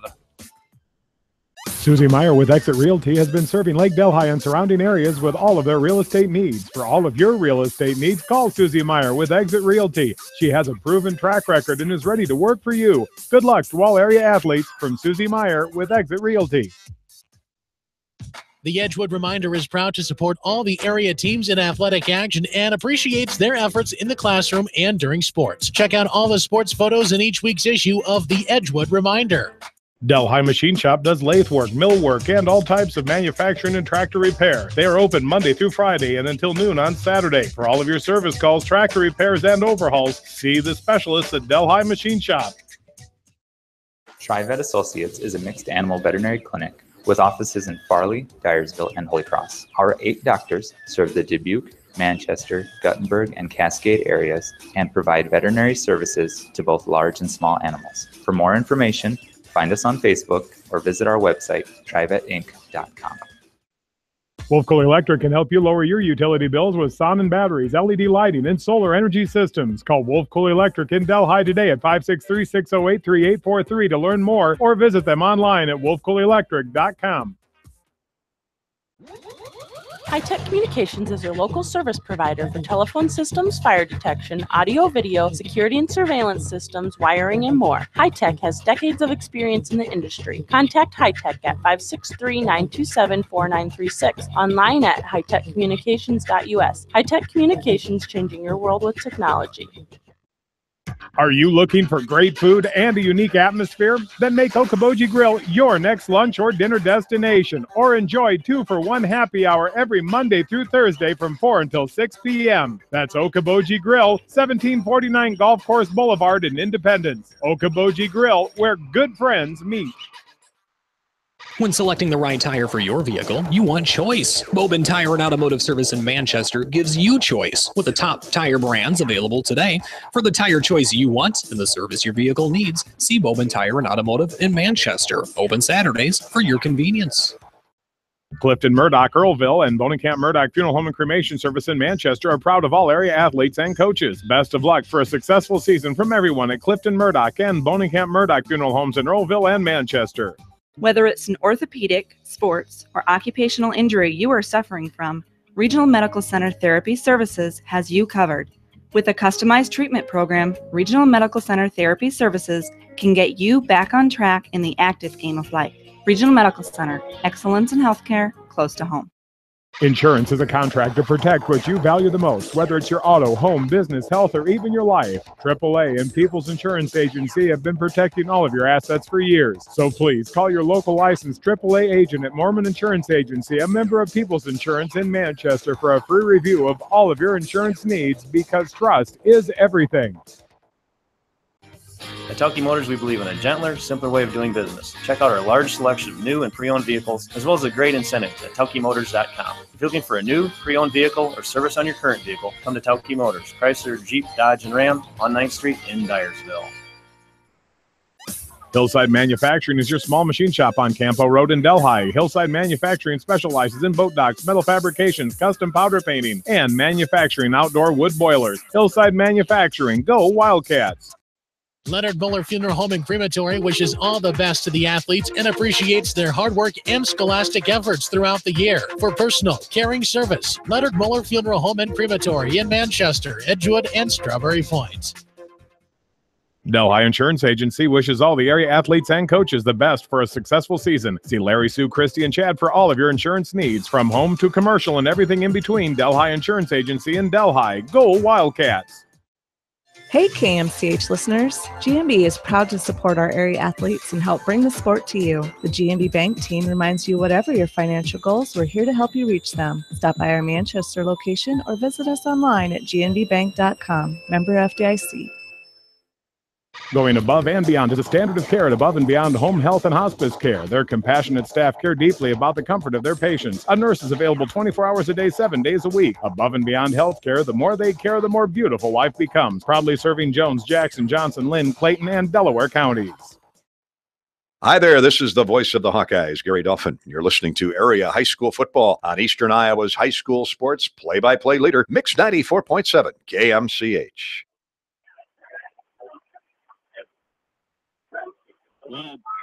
Welcome back to Bellevue High School. 19-7 our score. Both teams have returned to the field here. I'd like to thank these area sponsors for making tonight's final broadcast of the regular season possible. Chicken Creek Studio, Clifton Murdoch Funeral Home, Delhi Insurance Agency, Delhi Machine Shop, Exit Realty with Susie Meyer, Hillside Manufacturing, Monticello Sports, Silver Edge Co-op, and Wolfcool Electric. Bellevue will be kicking from our left to our right. Wildcats will be receiving with those nice white, shiny uniforms yet. Field immaculate. I don't see any dark spots anywhere. This field is so beautiful. It's hard to say that they even played on it in the season. It's just gorgeous. So, Wildcats, here we go. Down by 2 scores. Got to come back if they want to lock up for sure that playoff position. If they don't, there's still an outside chance they could get it with an at-large berth, as they take 2 at-large teams here in the district, or as that is in the state. Ball caught at the 10, out to the 15, the 25, the 30, out to the 30-yard line. So Becker with another nice run, about 25 yards. So first and 10 at the 30-yard line. The Wildcats begin the second half. So at the 30-yard line, with 11:54 to go. A little bit of a run there. Still pleasant weather. Ball still in the 60s. Weather still in the 60s. Just crazy how nice it is. At the 30, out of the shotgun. Quarterback keeper off right guard tackle. That ball's forward at the 35. Tucker with the carry.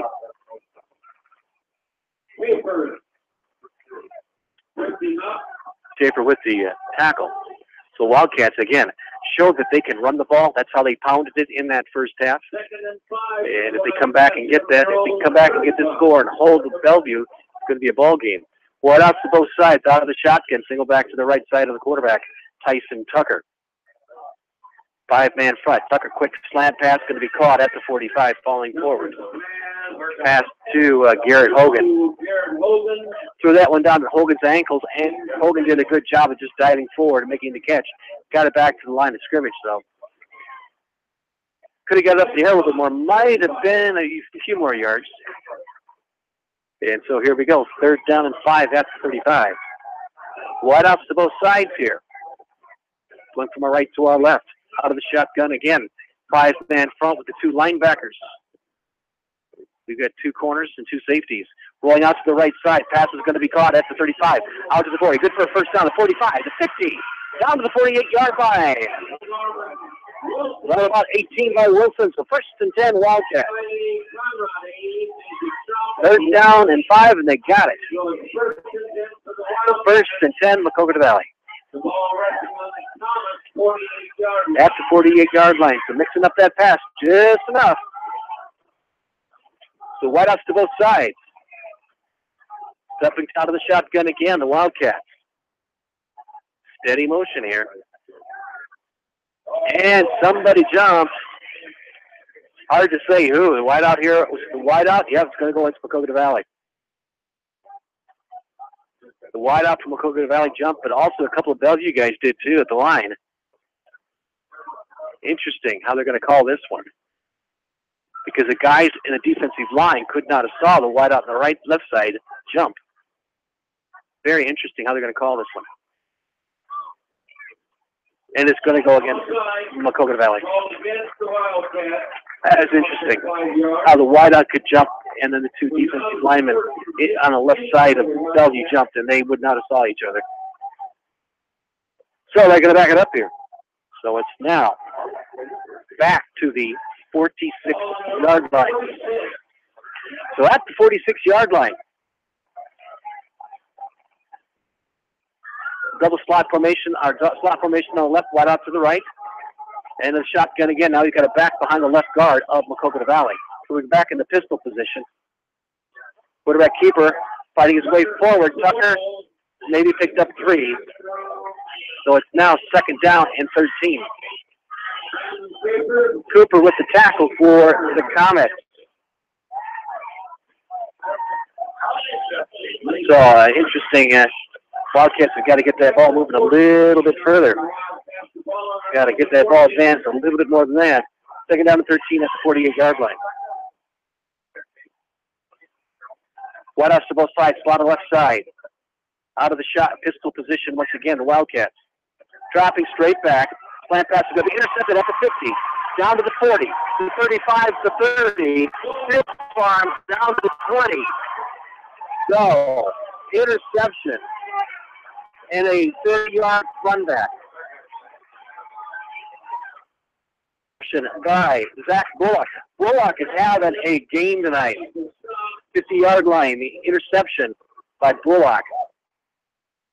I think he has at least 1 score, if not 2, and then he runs it back down 30. So Bellevue right in the way, right again, in the business at the 21-yard line. So at the 21-yard line, double slot formation, wide out to the left side. Out of the pistol position. The quarterback, Cade Doherty, steps, rolls to the left side. He's going to toss it around the far side of the field. Crosses, slips, and falls, and we've got a flag thrown, 2 flags thrown. Wildcat surge forward. So we've got flags going on during the play, usually with the tackle. But we've got flags thrown as the receiver, as the running back was running forward. The back, I'm not sure where it's going to go, but it happened wholly against Bellevue. So the holding penalty goes against the Comets. So it's going to back it up here.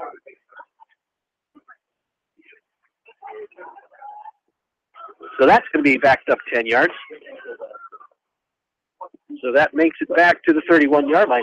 So 1st and 20 at the 31-yard line with 9:49 to go in our third quarter.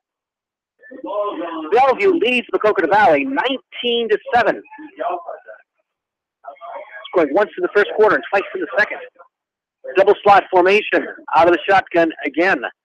Kate Daugherty rolls to the right side. Throws it into the end zone. Up for grabs. It's caught. Winning the battle in the end zone. Touchdown.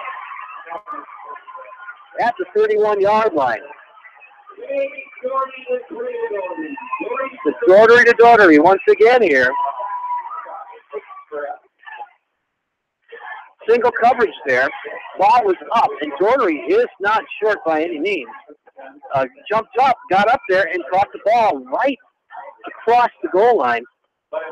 And so that happens with 9:31 to go in our third quarter. So Bellevue point after attempt on its way. And that one up, and that one is, they got that one through.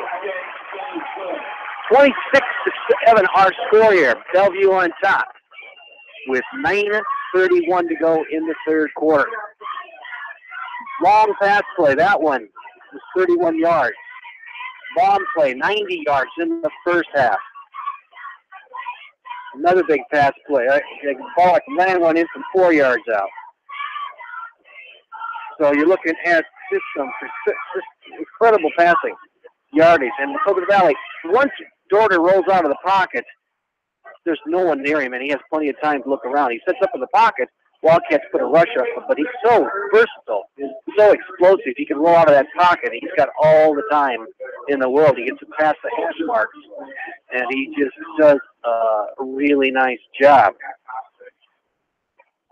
And so you're looking now, Wildcats got to keep the score down from the point of the 17-point differential as well, to keep that average going, so they possibly, if they don't come back from this, if they still can get that playoff berth by one of the two at-large teams. And right now, you look at Maquoketa Valley standing at 10.83, which, as of right now, would get them in. But certain things have got to go their way, and they can't get blown out in this game, because that's going to take that percentage down. Becker, another nice run out to the 32-yard line.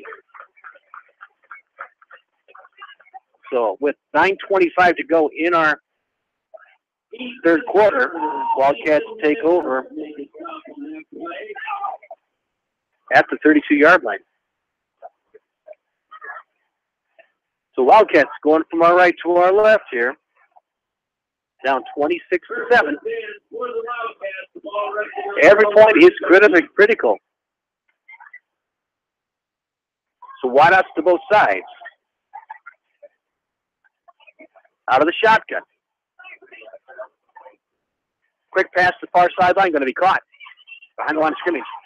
At the line of scrimmage, out for 40, close to a first down. So to Hillers, the completion. Hillers picks up 9 on a play. So it's 2nd down and 1. Still plenty of time for the Maquoketa Valley Wildcats, but they're going to have to loosen things up here. And they cannot rely on the run as they have to get the ball down the field. They've got to mix that run and pass in the attack and score fairly quickly here. Wideouts to both sides, ball on the far side of the field out of the shotgun.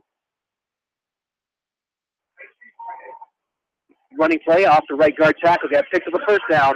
Cross the 50, down to the 44. Hard run there of 18 yards by the quarterback, Tyson Tucker. So Tucker with a nice run. So 1st and 10 Wildcats.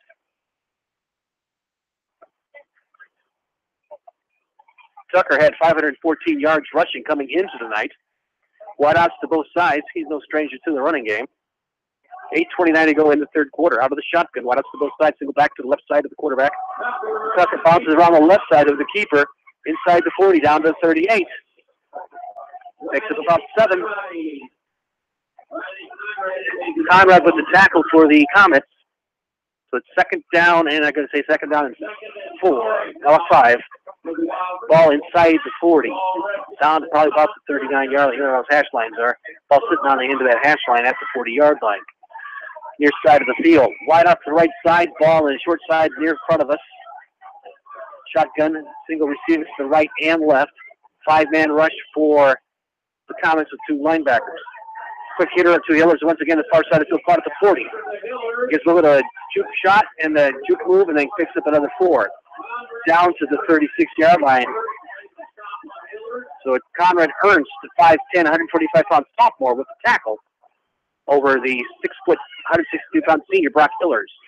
Third down and 2 at the 36 with 7:25 to go in our third quarter. 26-7 the score. Bellevue on top of Maquoketa Valley. One off to both sides, ball in the far hash mark, out of the shotgun, to go back to the left side of the quarterback. Tyson Tucker. Long count, Tucker with the ball. Cuts forward, really couldn't pick a hole out as he kind of closed in, but he did finally go off the left side of the left tackle, down to the 35-yard line, got a short yardage. 4th down and a short 1 at the 35. They need about 2 feet. Actually, they're on the other side of the hash mark. So they need about 2 feet. Wildcats did go for 4th down in the first half and did make it off a quarterback keeper. And now, see if they do it again here. 5-man front, 2 linebackers right up in the hole as well. Long, hard count by Tucker. And then Tucker's going to step back. And they're going to take a timeout. Situation was such. 5-man front. And so the 2 linebackers came off and stepped up and actually made it a 7-man front. So there was no place for Tucker really to go there. Would have been real interesting had that play progressed as it was, but Tucker wisely took the timeout as did not have a hole to pick. So the winner of tonight's contest will claim a playoff berth for 2nd place in Class 1A District 4. And that is a big deal as they get to keep their season on. Loser still might qualify through the 17-point tie-breaking system for those 2 at-large teams. I'd like to thank Maquoketa Valley sponsors for tonight's broadcast: Chicken Creek Studio, Clifton Murdoch Funeral Home, Delhi Insurance Agency, Delhi Machine Shop, Exit Realty Susie Meyer, Hillside Manufacturing, Monticello Sports, Silver Edge Co-op, and Wolf Cool Electric. So the timeout has ceased, and Maquoketa Valley steps to the line here. 4th down and 2 with 6:22 to go in the third quarter. Bellevue's moving those linebackers up again to make that 7-man front. So here we go. Stepping under center is Tyson Tucker. Tucker with the count. Drops back, a handoff left guard tackle, that picks up the first down. Off left guard tackle, Hogan with the carry, picks it up, down, picks up 2, got the first down. So 10 at the 34-yard line. 6:18 to go in the third quarter. Bad thing is the Wildcats were forced to use timeout. The good thing is they got the first down. So they decide to continue. Try to 9:25 mark. It's now 6:14 and moving on downward. Wide out to both sides, out of the shotgun. Single back to the left side of the quarterback tight. Tucker. 5-man front. Tucker with the keeper. Off the left hip of the left tackle. Down to close to the 30-yard line. 2nd down and 7. Bullock with the tackle. 4. Bellevue. 5:51 to go and counting here. Moving down the third quarter.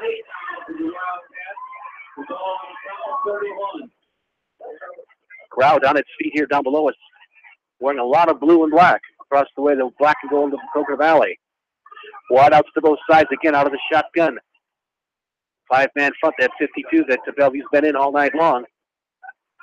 Dropping back to pass. Hillers looks back, rolls out.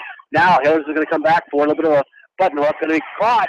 Great reception at the 12-yard line. Outstanding player, double coverage. Hillers came back with a little button up on the sideline. Came back and caught the ball at the 12 for 1st and 10, Maquoketa Valley. Fantastic route there.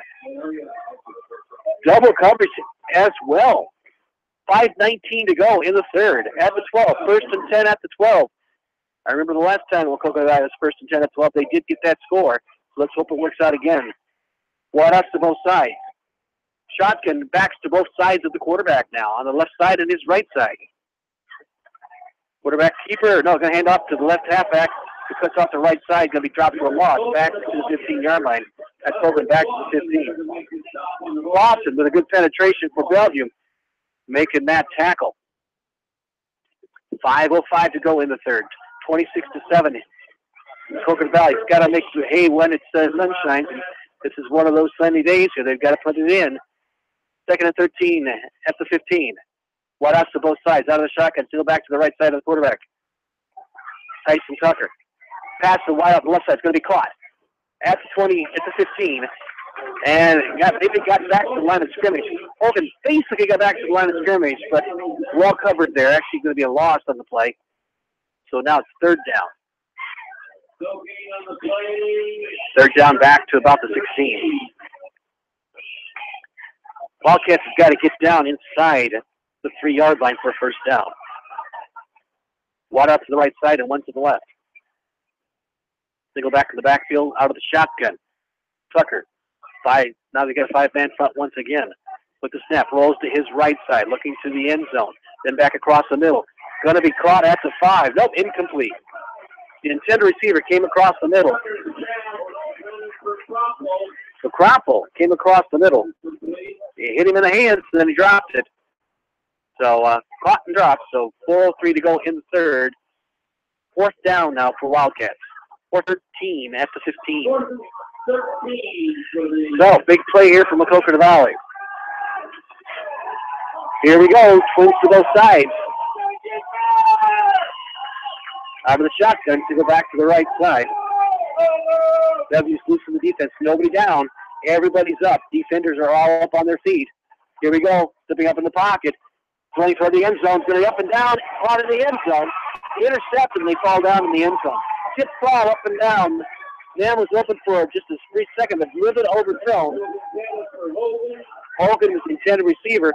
Could have been there. He would have had a touchdown. Goes off his hand. And I believe it was caught. Yeah, it was definitely caught in the end zone. I just couldn't get the name of the guy that caught it. So first and 10, count it. With 4:03 to go. At the 20-yard line. 4:03 to go in our third. Up 26-7. So, Wildcats with the interception. Comments now, 4:03. That drive took 5 minutes off the clock. And off right guard tackle. Clausen with the carry. Now, Bellevue might elect to keep the ball on the ground here and burn out some clock.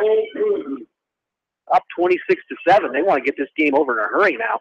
They're up enough to win the ball game. So I don't know if they'd want to end up throwing an interception or not. Although their passing has been so proficient tonight.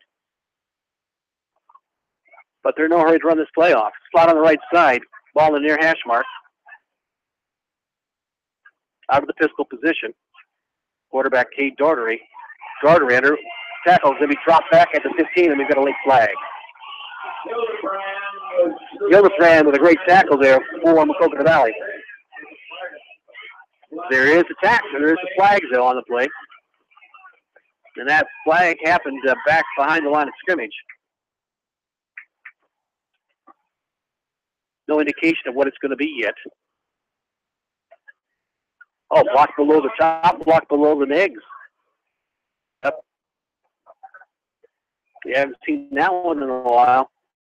That protects that defender. That protects those knees, those chop blocks. Nasty things. So 3:21 that we're trying to get things sorted out here. They're not going to mark it off yet. Yeah, now they're going to mark it off. Finally they are. Looks like it's back to the 15-yard line. Penalty was declined as they had a loss in the play. So, shot block is going to be declined. As they already had some negative yardage off that rush, they're just going to decline it. So it's third down and 15 at the 15-yard line. So double slot formation out of the shotgun. Quarterback at the 10-yard line. Single back in the backfield behind him. Light and windy here. Still beautiful conditions. Dropping back to pass. Probably for it all down the field. Double coverage for Maquoketa Valley. Gonna be caught at the 50-yard line. Amazing catch. Double coverage to post. Trey Dordery comes up between two Wildcats. Sandwich like an Oreo. Two Wildcats on both sides of him making contact, and he's the guy that pulled it down. That's incredible. That is just amazing. Dordery to Dordery once again here. 1st and 10, Bellevue at the 50-yard line. That is just crazy kind of receptions he's had tonight. Slot formation, a pistol. Spot on the left side. Quarterback hands off to right guard tackle gap. Down to the spot with the carry down to the 45-yard line. 2:42 to go in the third. Bellevue has found, they just keep finding magic. You think that the Wildcats have got them stopped, but then Bellevue comes up with a big play. Time and time again. You go back to that 90-yard touchdown play. You go back to the end zone play. Late yardage, you know, it's been 3rd and 4th down. They still come back with these big passing plays. Slot formation, wide out on the right side. Ball in their hash mark, going from our left to our right. Out of the pistol. Jordery pumps it there. Takes the handoff, then pass is going to be caught. Down to the 32. That reception by Conrad Ernst, a 5'10", 145-pound sophomore, with the reception. So it's 1st and 10 at the 31. Hellers with the tackle for Maquoketa Valley. 1st and 10 at the 32-yard line with 2 minutes to go. Here in the third quarter. Wildcats trail 26-7. Final game of the regular season. Winner of tonight's contest qualifies for second place. Qualifies for the playoff. Hand up the right side. Going into the end zone. Untouched. Touchdown. And there's no flag. There is a flag back here. That's why the touchdown happened. The end on the right side, left side of Maquoketa Valley got held. And that's how they got the touch. Went it untouched. And that's what happened. The end got held. And that's how that touchdown came. So they're going to bring that one back. So that is going to go against the comments, and they're going to back it up. And we're backing it up 10 yards back to the 41-yard line. So 1:47 to go in our third quarter. Back to the 41-yard line it goes. So that's the second, I believe, the second touchdown called back by Bellevue tonight because of penalties.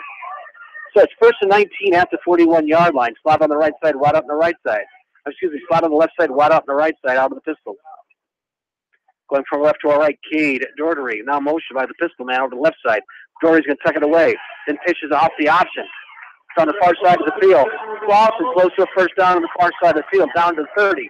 25, down close to 20. The others with the tackle for Maquoketa Valley.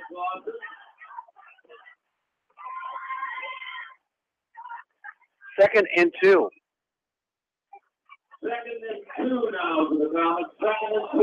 With 1:22 to go in our third quarter. Slot on the right side, wide out on the left side, out of the pistol.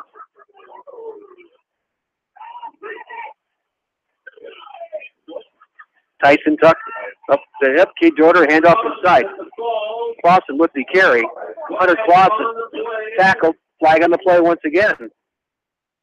This play, it's a lot of flags tonight. A lot of flags.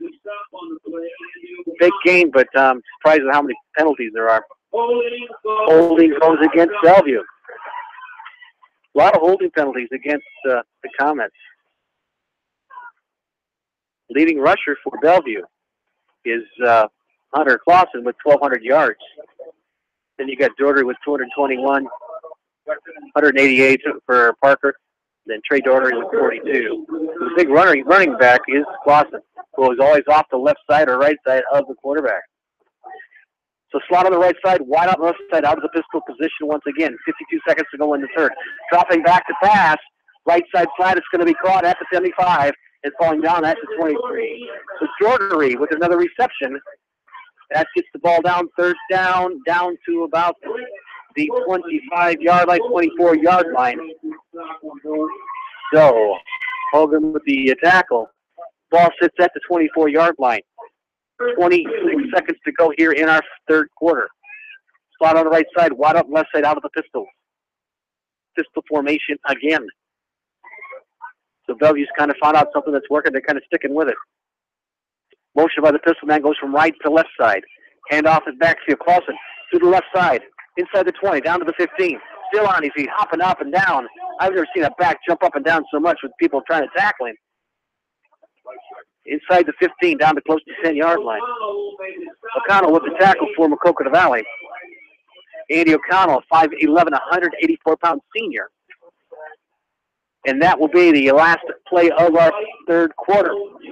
We'll get set for the fourth quarter here. Our score at the end of 3. Bellevue 26, Maquoketa Valley 7. We'll take a break and come right back. You're listening to Mix 94.7 FM, KMCH.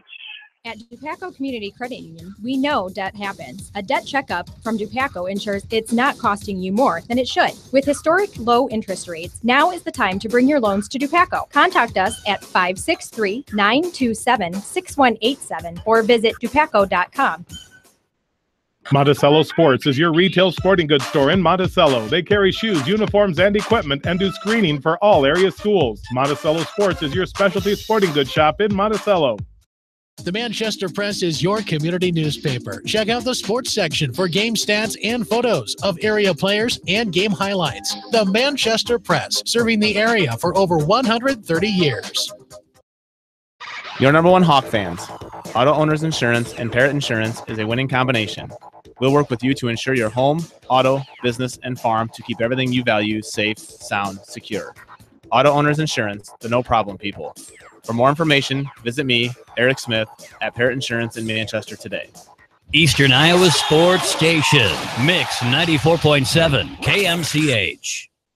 The season's over with for area coverage. Then it begins the playoffs that start next Friday night. Some area scores: West Delaware 61, Maquoketa 0, East Buchanan 62, Starmont 0, Bellevue, of course, on top of Maquoketa Valley right now. Cascade 14, Union 7, Dakota 24, Independence 7, and Wapsie Valley 14, Northland 0. So we'll keep you up to date if we can find more of those scores here along the way. So here we go. We've switched end zones. And Bellevue will be marching to the west. Not that it's mattered much, a light wind. Flag is flapping a little bit harder than what it was. Wind's out of the east. That doesn't sound good for rain, huh? Twins on the right side, hand off the backfield to Clausen. Clausen on the far side, breaks a tackle, then a second, then a third. Inside the 10, touchdown. Good credit to Clausen. So 3 tackles to get into the end zone. From the 11 on a run. He's a quick, explosive runner. Slasher type, just extremely agile. You get a hand on it, he sets up. Once you get a hand on it, he sets up this gyration mode that just shakes tacklers. Just incredible. 32-7, point after attempt on its way here.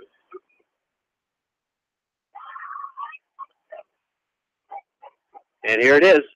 Kick is up and it's right. So 33-7 to score here. With 11:52 to go in the contest.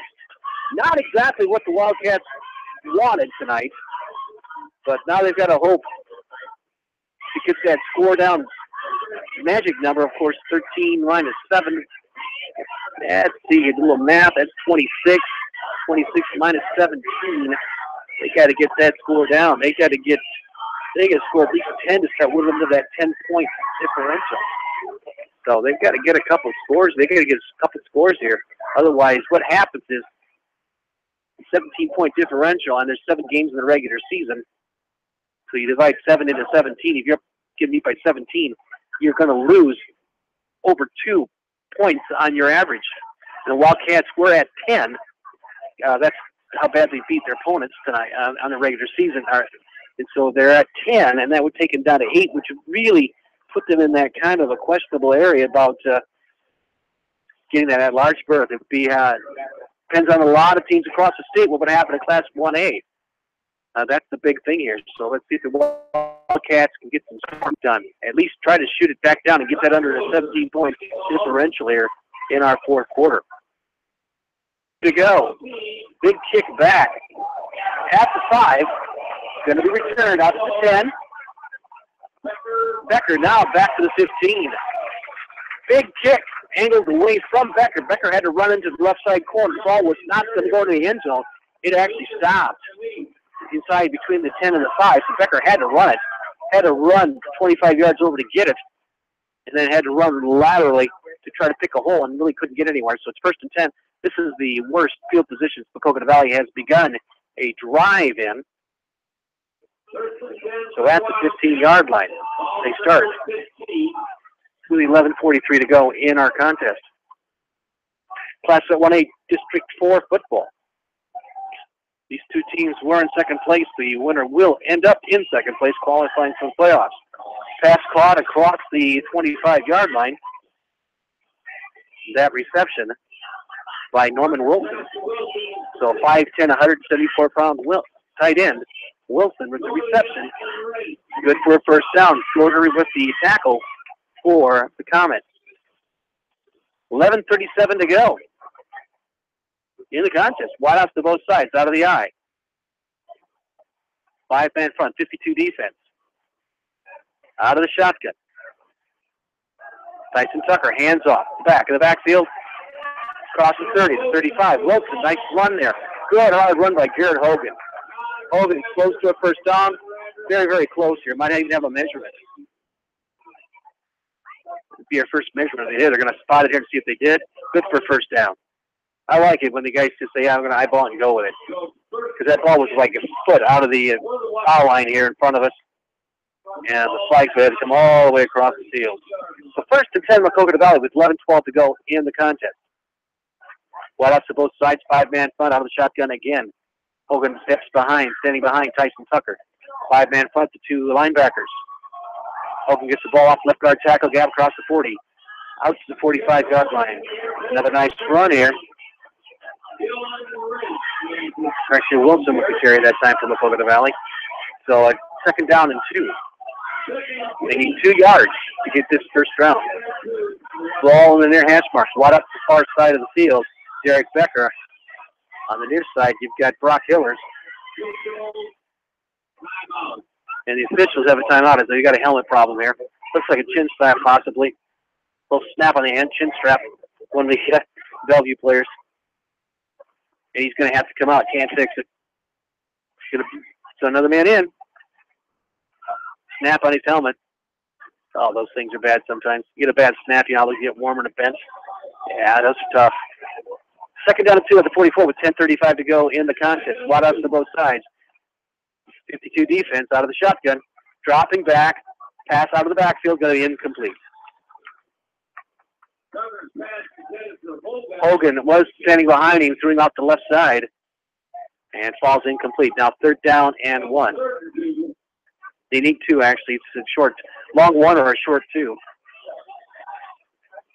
So wide outs to both sides. Under center this time. Quarterback keeper fighting forward. I don't know if he's got it. So the keeper by Tyson Tucker. I want to say he's going to be short by probably about a foot. Yeah, the spot's going to be short. And we're at midfield. But the decision, obviously, with Maquoketa Valley is with 10:4:17 to go in the game, down 33-7. Ball at midfield. Wildcats have had a great season this year. Super season. Let's just hope it continues. Love to see them in the playoffs. And with that, we're going to have a timeout by Maquoketa Valley as it's decision time. 4th down and 1 at the 45-yard line. We'll take a break and come right back. You're listening to Mix 94.7 FM KMCH. Silver Edge Co-op has locations in Delhi, Edgewood, and Strawberry Point. Look to Silver Edge Co-op for all of your grain, feed, seed, agronomy, and petroleum needs. Best of luck to all area athletes and coaches for a successful season. Great food and great fun with friends. That's what's waiting for you at Beaver's Lounge in Manchester. Check out their Thursday night bucket of wings special and Friday night fish special. Beaver's also has a different lunch special every Monday through Friday. Beaver's Lounge on the corner of Main and Madison in downtown Manchester. Leave it to Beaver's to show you a good time. Newhouse Construction and Concrete is proud to support all our area athletes. Give Phil a call at 927-5178 for your commercial, ag, or residential projects, or visit newhouseconstruction.com. Newhouse Construction and Concrete turns design into reality. 4th and 1 here. Season on the line at the 45-yard line. Wildcats going for it. Wide outs to both sides. Quarterback out of the shotgun, Tyson Tucker. Left side, going to have the first down. Inside the 50, down to the 46. Quarterback keeper. Good for 8 yards, first down. So nice call. Great wise use of the timeout. But now Maquoketa Valley only has 1 timeout left. 10 minutes to go exactly in the 4th quarter here at Bellevue High School. Comets up 33-7. Passing game extremely effective against Maquoketa Valley. Wide outs to both sides, out of the shotgun, Tyson Tucker. And off left guard tackle gap across the 45. Hogan down to about the 45, picked up 2 on the play. 2nd down and 8. Playoffs begin next Thursday, November 9th, for 8-man and next Friday for everybody. Friday, October 27th for all classes. Then the quarterfinals the following week. Wide out to both sides, out of the shotgun. 2nd down and 8 at the 45. 9:16 to go in the game. Tucker drops back to pass. And to the right side catches the ball. At the down to the 40. So Norman Wilson with the reception. Reception, but not much of a run after the reception. 3rd down and 4. So at the 41-yard line. So 3rd and 3 for Maquoketa Valley. Wildcats. Wide outs to both sides, still in the 60s at 9 o'clock at night. Beautiful night. Dropping back, pumping once, cross the middle. It's going to be caught. Good for a first down. Norman Wilson with another reception. Pick up a 10 on the play. Moves the chain gang, stops the clock with 8:29 to go. Come with the tackle for Bellevue.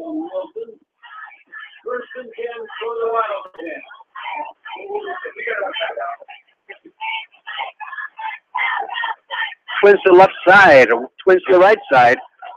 Caught on the far side of the field at the 35, down to the 30, down to the 25. Actually knocked the chain gang, the first down marker guy down. Actually, he bailed out. His marker fell down. So with the reception, first down for Maquoketa Valley. 8:12 to go. So 1st and 10 for Maquoketa Valley. Wide outs to both sides. Out of the shotgun, single back to the right side of the quarterback. Rolls to the right side. Keeps the ball and gets rolled around and thrown down at the 18-yard line. Throw off with the tackle. Pick up a 2 on the play. Bellevue's passing game just dominates tonight. Outstanding 90-yard pass in the first quarter. Another long pass. Passing on 3rd down and picking up some big yardage time and time again.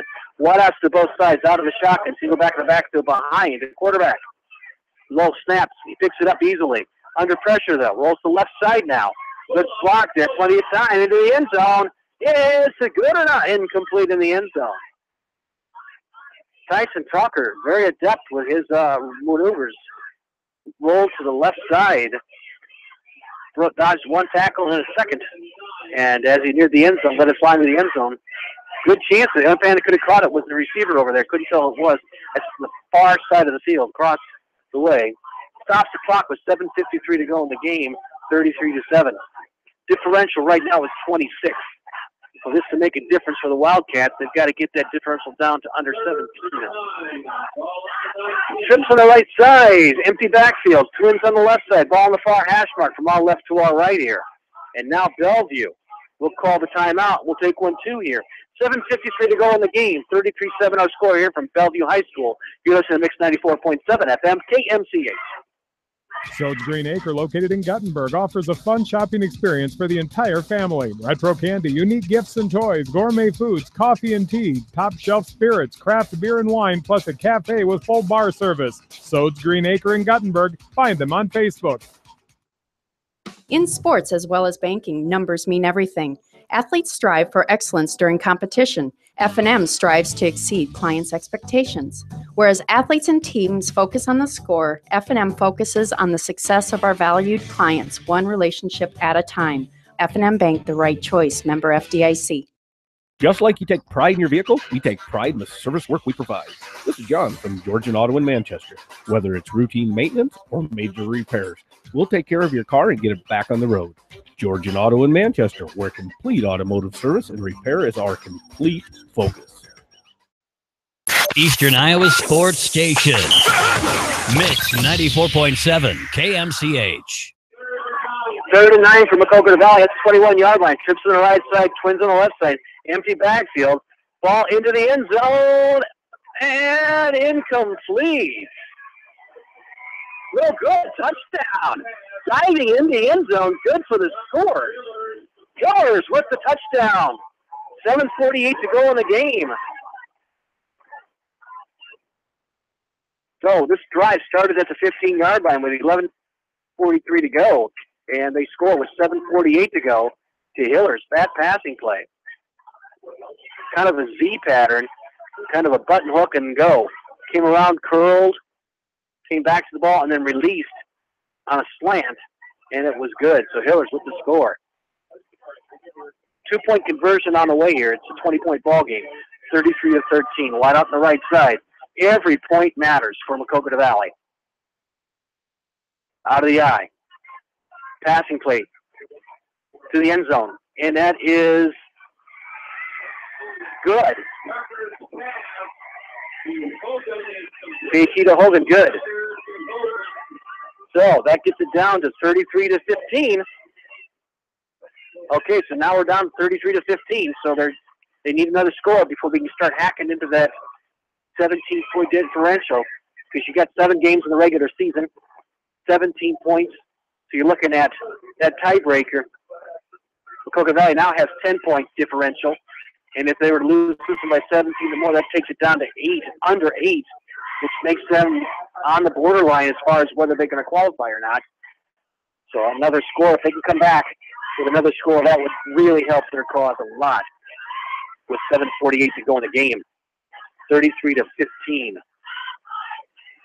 Again, if you want to find out when the playoffs are and who plays who, qualifiers in all 6 classes will be released on the Iowa Athletics Union website about midnight tonight or tomorrow morning. Once qualifiers are verified, then you got another couple of hours, probably about 2 o'clock in the morning, Saturday morning, before you know where the brackets are. Or you just wake up like everybody else is. But again, if you qualify, I think you're going to want to stay up to see who you play. There's no playoff show. There is no podcast Saturday morning. It's just going to be on the website. So here we go. Wildcats going to be kicking off here. 7:48 to go in the game. See if we get an onside kick. And we do. Ball bounced around. It's going to be picked up and dropped right there at the 43. So that was a nice onside kick. It had some magic on it, but Bellevue did a bit of a hop jump and caught it. So 1st and 10, Bellevue. Rentz did a nice job. Second row of upmen was able to take that ball and at the 44-yard line. So 7:46 to go. Wildcats with 1 timeout left. Bellevue with 2 timeouts left, leading 33-15. I think it's safe to say Bellevue's in the playoffs. Now, the big question is, can Maquoketa Valley get that under that whittle of that 17-point differential? Clausen with the carry, dropped for a loss. Good penetration by Maquoketa Valley. Hildebrand with the tackle for the Wildcats. 2nd down and 10. Clock at 7:25 and counting. Inching its way downward. Of course, Bellevue could keep the ball on the ground here and burn off some big time big time. It doesn't really matter by Bellevue if they win by 17 or not now. I mean, they were already by 17, so they're in no matter what. Toss back over to the left side to Clausen. Cross mid 48. It's the thing about those playoffs is once you're in, they try to match up districts that are fairly close to each other.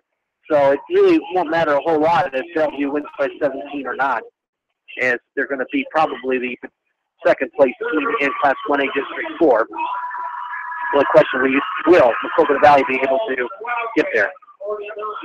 6:39 to go in the contest, 33-14 the score. Winner of Class 1A District 4 already in. We knew that one already.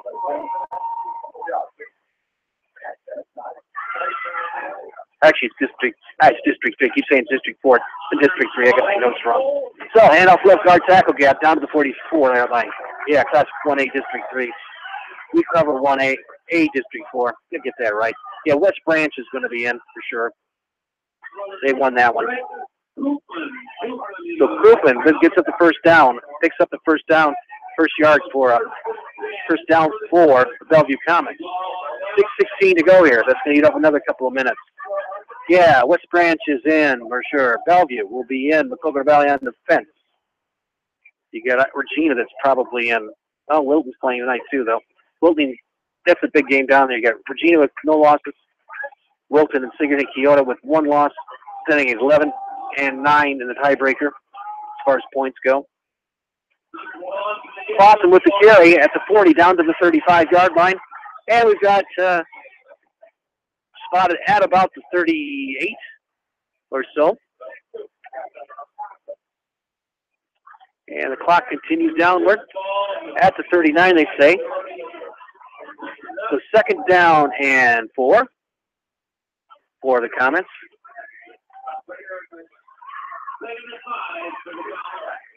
So moving on down here, Chris Evers having a great year with these Wildcats. Assistant coaches Scott Monk, Brad Tucker, Greg Drew, John Whitman. Great job for those guys. And, of course, you got guys, manage your stats guys and the film crew.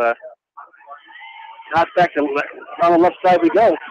Keeping the ball, the quarterback down to the 30, down to the 25, down to about the 21-yard line. Yeah, manage your stat crew of film, Lucas Rumble, Luke Richter, Cody Hunter, and Brody Sievert. And the ball boys of Ethan Brockholm and Daniel Glass. All these guys contribute. You know, you got to put the stack crew. You got to always put the stack crew in, too. That's always nice to know who those guys are. Stack crew and the guys that are doing the chain gang. It's always nice to see those guys in programs as well. 5:04 to go in the contest. 33-14. Ball sits at the 21-yard line, 1st and 10. Bellevue's dominated this game. First quarter kind of went back and forth a little bit. Started off with Maquoketa Valley recovering a fumble at the 40. And up like guard tackle gap. Clausen with the carry. Picks up a couple on the play. But, you know, Clausen done a nice job all night long. But, you know, Bellevue, first possession, fumbled at the 40-yard line. Then Maquoketa Valley marches it down through an interception at the 5-yard line. How big would that have been if the Wildcats could have got the scoreboard first? But then with momentum in their favor, Bellevue came back with a 90-yard touchdown from Doherty to Doherty in that first quarter. 90 yards. And Maquoketa Valley was forced to punt. That's how we ended our first quarter, 7-0. 4:28 to go in this one, however. Pass play is going to be caught at the 11-yard line. Good for a first down. Then Conrad Ernst with another reception. So it's going to be good. Should be good for a first down, I would say. They're showing third down. No, it's first down. Yeah, second quarter kind of went back and forth a little bit. The Comets used to push the ball down to the 15-yard run by Zach Bullock, got him up 13-0. Then Maquoketa Valley came back with a Tucker run, made it 13-7. And then at the end of the quarter, Bellevue punched it in near the end of the quarter and made it 19-7. And so at halftime it was 19-7. Now it's 35-15.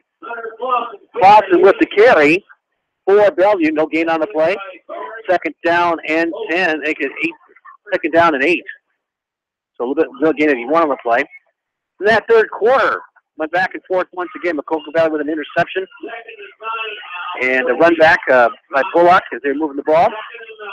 Another interception by Maquoketa Valley in the end zone, though. And so here we go. 3:21 to go in our contest. 33-15 to score. Twins on the right side. Pass to the end zone. Nope. Try to pass a touchdown. Across the pylon. Good. Beautiful pass there once again by Gorley.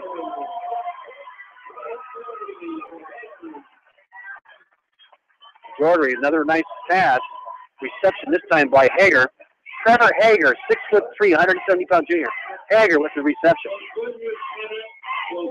That's with 3:23 to go in the contest. 13-yard touchdown pass. 1-yard run or so. Point after attempt on its way. And that one is off to the left. No good. So the score, 39-15, Bellevue. Puts another nail in the coffin here. With 3:23 to go in the contest, Wildcats with 1 timeout left. So let's look at the districts here coming into the night. Really got to look at how many close races there were. Class 1A, Class 1A District 1, Emmitsburg and Western Christian were fighting for second place. 10.6 differential. District 2, Vermont Fleming. District 3, of course, Bellevue and Maquoketa Valley. District 4, Regina and Wilson. District 5, Woodrow Granger probably had it locked up. District 6, South Hamilton. So, and then District 7, Erwin Kirkland. So you're looking at, it's close. It's a handful of teams. It's going to be really, really close. Whether Maquoketa Valley is going to make it or not, they're a bubble team. No question about that. Hard to say where it's going to go here. 3:23 to go in the contest. 39-15 our score. Bellevue kicking off again from our right to our left. Nonetheless, no matter what happens, you got to say Maquoketa Valley had a great season. Nice deep kick inside the 10, brought out by Becker once again. 15 to 20 to 25. Out to the 30, 24, 29-yard line. So another nice run up 25. So 3:17 to go in the contest again. Beautiful night for football. Just wish it would have went another way for the Wildcats. You won't know if the Wildcats make it until about midnight tonight, which will probably be not too long after this broadcast is over with. So, yeah, you listen to this broadcast, just stay up a little bit longer, and you'll see if the Wildcats make it or not. We know that local teams, that East Buchanan definitely is in. West Delaware, I'm not so sure on right now. I don't have the scores on that. Double formation here. Pass going to be go out of bounds. So it looks like it was going to be a halfback pass possibly. As dropping back there was Norman Wilson. So it looks like Wilson might have been dropping back to make that halfback pass. Ball's incomplete though. So it's now 2nd down and 10 with 3:14 to go. I'd like to thank these area sponsors one more time for making tonight's broadcast possible. Chicken Creek Studio, Clifton Murdoch Funeral Home, Delhi Insurance Agency, Delhi Machine Shop, Exit Realty with Susie Meyer, Hillside Manufacturing, Monticello Sports, Silver Ridge Co-op, and Wolf Cool Electric. Double slot formation. Out of the eye again, Tyson Tucker. Long count, hands off, left side. And nowhere going with it that time was Mitch Smith. Mitch Smith, the senior. Nice to get Smith in the ballgame. 5'8", 160-pound senior. Carries the ball. No gain on the play. 3rd down and long. Wildcats, seniors, Brock Hillers, Tyson Tucker, Garrett Hogan, Mitch Smith, Justin Croffel, Robert Hildebrand, Heath Gibbs, Cole Cruzy, Andy O'Connell, and Polo Pillen. So, 2:40 to go again. The clock continues to wind down here. 2:36 to go in the game. Double slot formation from the 22-yard line. Empty backfield. We got trips on the right side now. Pass, long pass down the middle of the field, and no one around. But we got a flag thrown. Got a flag thrown at midfield. I'm going to guess that the receiver got held up as there was no one near the pass where it ended up. And the flag was thrown back where two guys were kind of scrumming around together a little bit. So let's see where this turns out. Hard to say. Clock stopped, 2:23 to go. And now we're marching it off here, so it goes for Maquoketa Valley. So they are going to get the 10 yards out of it. So a 10-yard penalty is what it is.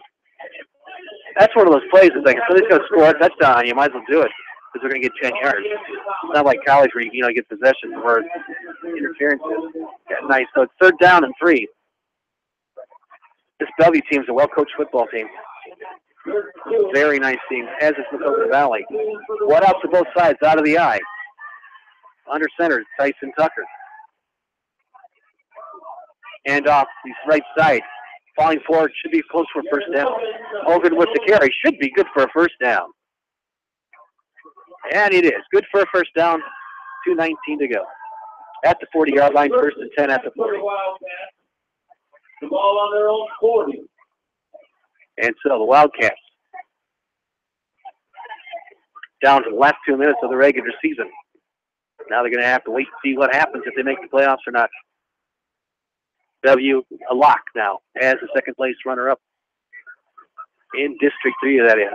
Shotgun past the far side of the field is going to be caught. And cross the 40 up the 45-yard line to Hillers. Good for a first down. So 2nd down and 5. So yes. Stops the clock with 1:47. 39 to 15. 2nd and 6 now for the Wildcats. Trips on the left side, empty backfield now. Twins on the right side. Ball on the far hash mark from our left to our right. Crowd still here, hanging around here, of course. Out of the shotgun. Ball down the middle, far side of the field, left sideline. It's going to be incomplete, double coverage. In and out of the hands of the receiver at the 25-yard line. Tucker throws a nice ball. Tight spiral. Hiller's the intended receiver. Stops the clock with 1:41 to go in the game.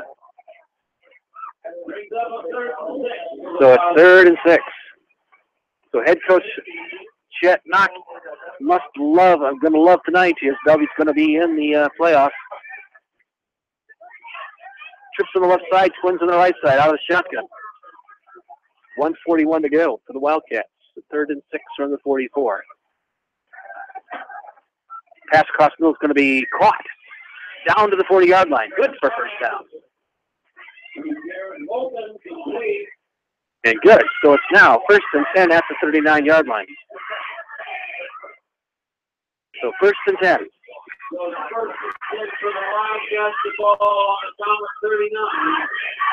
Trips to the right side, Twins to the left, the short side of the field, which is the far side.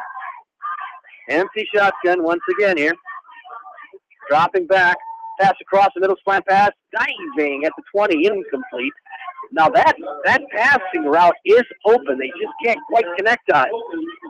Just thrown out of the outreached fingers of Hogan. Stops the clock with 1:18 to go. So the Wildcats, 2nd down and 10.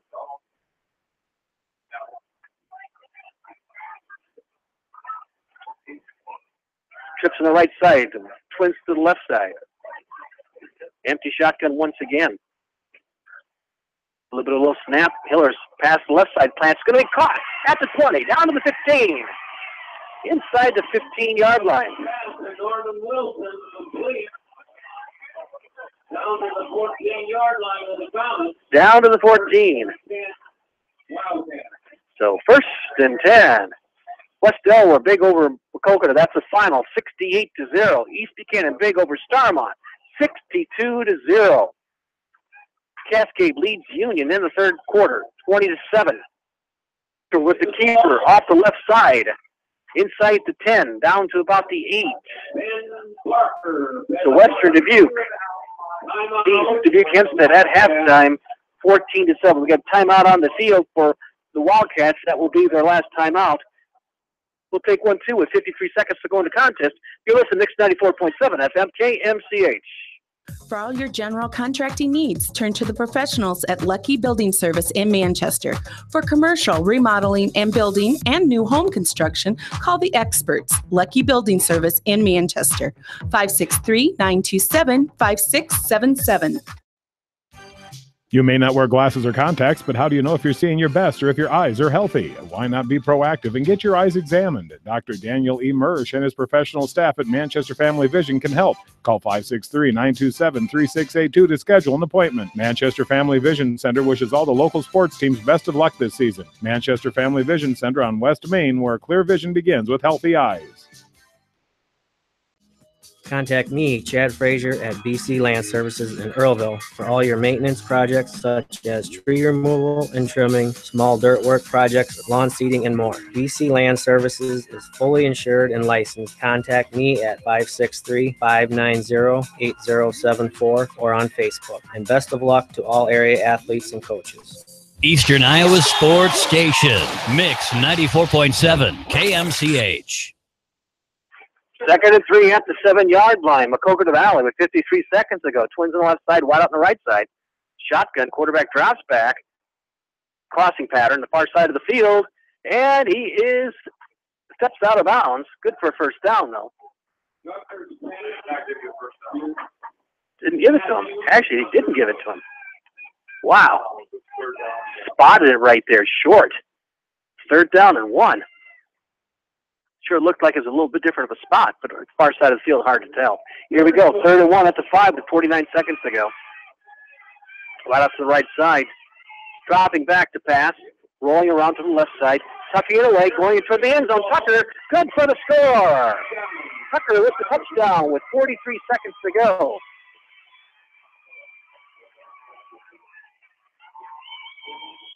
So there we go. It's 39-21. Great to see Maquoketa Valley keep fighting. They've got something to fight for. So 2-point conversion on its way here. 39-21. Wide out to the right side.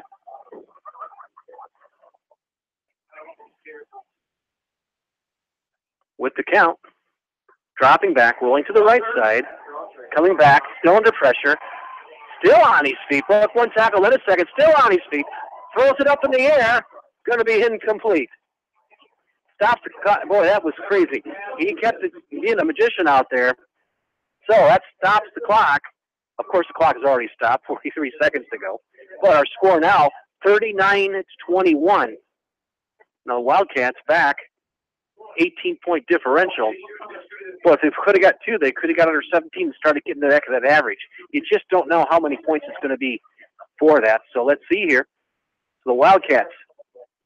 I'm sure we got a onside kick on its way here with 43 seconds to go. 43 seconds to go in the contest.